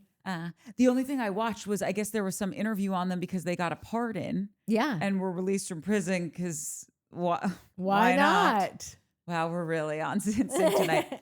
First of all, looking at them is wild because their daughter is like toddlers and tiaras, but an adult. Now an adult, yeah. But like still toddler and tiara. Yeah. Like I was just waiting for a flipper. She's replaced her tiara with a weave. MAGA hat. She wears it everywhere since the pardon. She is out there like, and you know what? Honestly, if my parents were in prison and he got a pardon, if my parents were in prison and then like for who knows how long they were supposed to stay there, and then we were able, hi dad. There. If you see threes, it's my dad. Just say hello and he'll be on his way. Well, he won't be on his way. He'll be But back. say hello. He's a good time. Yeah. I'm trying to think of like what could be a reason that I would ever be like, okay, salute. And it would be like if my husband or my parents or my children had some like whatever Life long and death sentence. I don't know. You just would get over everything else because family is the most important thing. I don't know. Listen, I think about these things. The opposite of that is what Rob Reiner's kid's going through right now. Apparently his lawyer bailed on him because he found out, you don't got no money and you're not getting any inheritance because you maybe killed your parents. And in California, you can't get inheritance for that. The comment section on that article, bravo, next level. What were the comments? Just like one dude was like, wait, why don't you just ask your dad? Oh, wait. They're like, God. the kids won't, the sisters won't lend him the money. Like just. I understand right now the sisters probably are like, he can die. I couldn't care any less. But I do feel like they will come around at a certain point and be like, this kid is clearly. Yeah, he's not going to, well, listen, I don't know shit for shit, but he's not going to die. He's going to go and live the rest of his life in a loony bin. Yeah. But I feel like the family will end up kicking in for it. But right now they're just like. No way. Maybe for you, but for girls, Well, it's a girl and a boy. Different. Yeah. Huh? It's a girl and a boy. Oh, I thought it was two sisters. No, it's 3 kids, 2 boys and a girl. Oh. Okay, and lastly, do you think Muzzy tried convincing Bronwyn to stay in her loveless marriage for the financial security? I bet she was using all different kinds of Jedi mind tricks on Bronwyn. I was wondering that same exact thing because it does seem like she's always thought that Bron was more the hassle than Todd was. She's made multiple comments insinuating like, I think he's going to be done with you pretty quick, or like, you couldn't have got here without him. Like, I wonder what her train of thought is and what her advice is to Bronwyn on this. Because honestly, I wouldn't even hate on her for having those thoughts. Like, I wonder if a mother who is that much older is like, the security, you don't understand what it is. You don't understand what it's like to wonder if you're going to be able to retire, and if you have to go into a home, if you need some medical. Like, I understand a mother having all those thoughts. My mom every day goes, how long are you going to be with this guy? You're not even married. What if something happens? You won't even get his Social Security. And my answer to that was always like, if I'm vying for someone's Social Security, kill me now, because this Social Security is like no money. By the time it's ready for me, they probably won't even have it anymore. The whole thing, yeah. So like, also, you're not vying for my Social Security. You're vying for like my great grandfather's. My Social Security is going to somebody else's grandkid. Huh? That's how it all works. Just meaning like the trickle down how it pays. Okay, listen. We will be back hopefully next week. We'll do the first reunion and then the third reunion. No, next week we'll do the first reunion, and then in 2 weeks we'll do the second and third Then- together. I just meant to say that we won't be back. Yeah. We won't be here for the second reunion on like the Yes, the got normal it. time. That's Yeah. our bye week. Yeah, just wanted people to know that we are covering the second reunion just with the third. Yeah. A mashup. Yeah, a mashup of sorts. Like, subscribe, tell a friend, hype. Send a check. Yes. Just kidding. And We don't have a case it PO when box yet. Everyone keeps asking. I'll give you my. Do you know how home rich we'd address. be, rich and famous we'd be if you would have just gotten that PO box? Yeah, Imagine what the all I the think the gifts. PO man would have taken all the money. PO boxes No, are they hot don't do ticket that. items. Yeah, that's Okay, I true. love everyone. I had to go. Okay, love you. Bye. Love you. Bye. Doodles.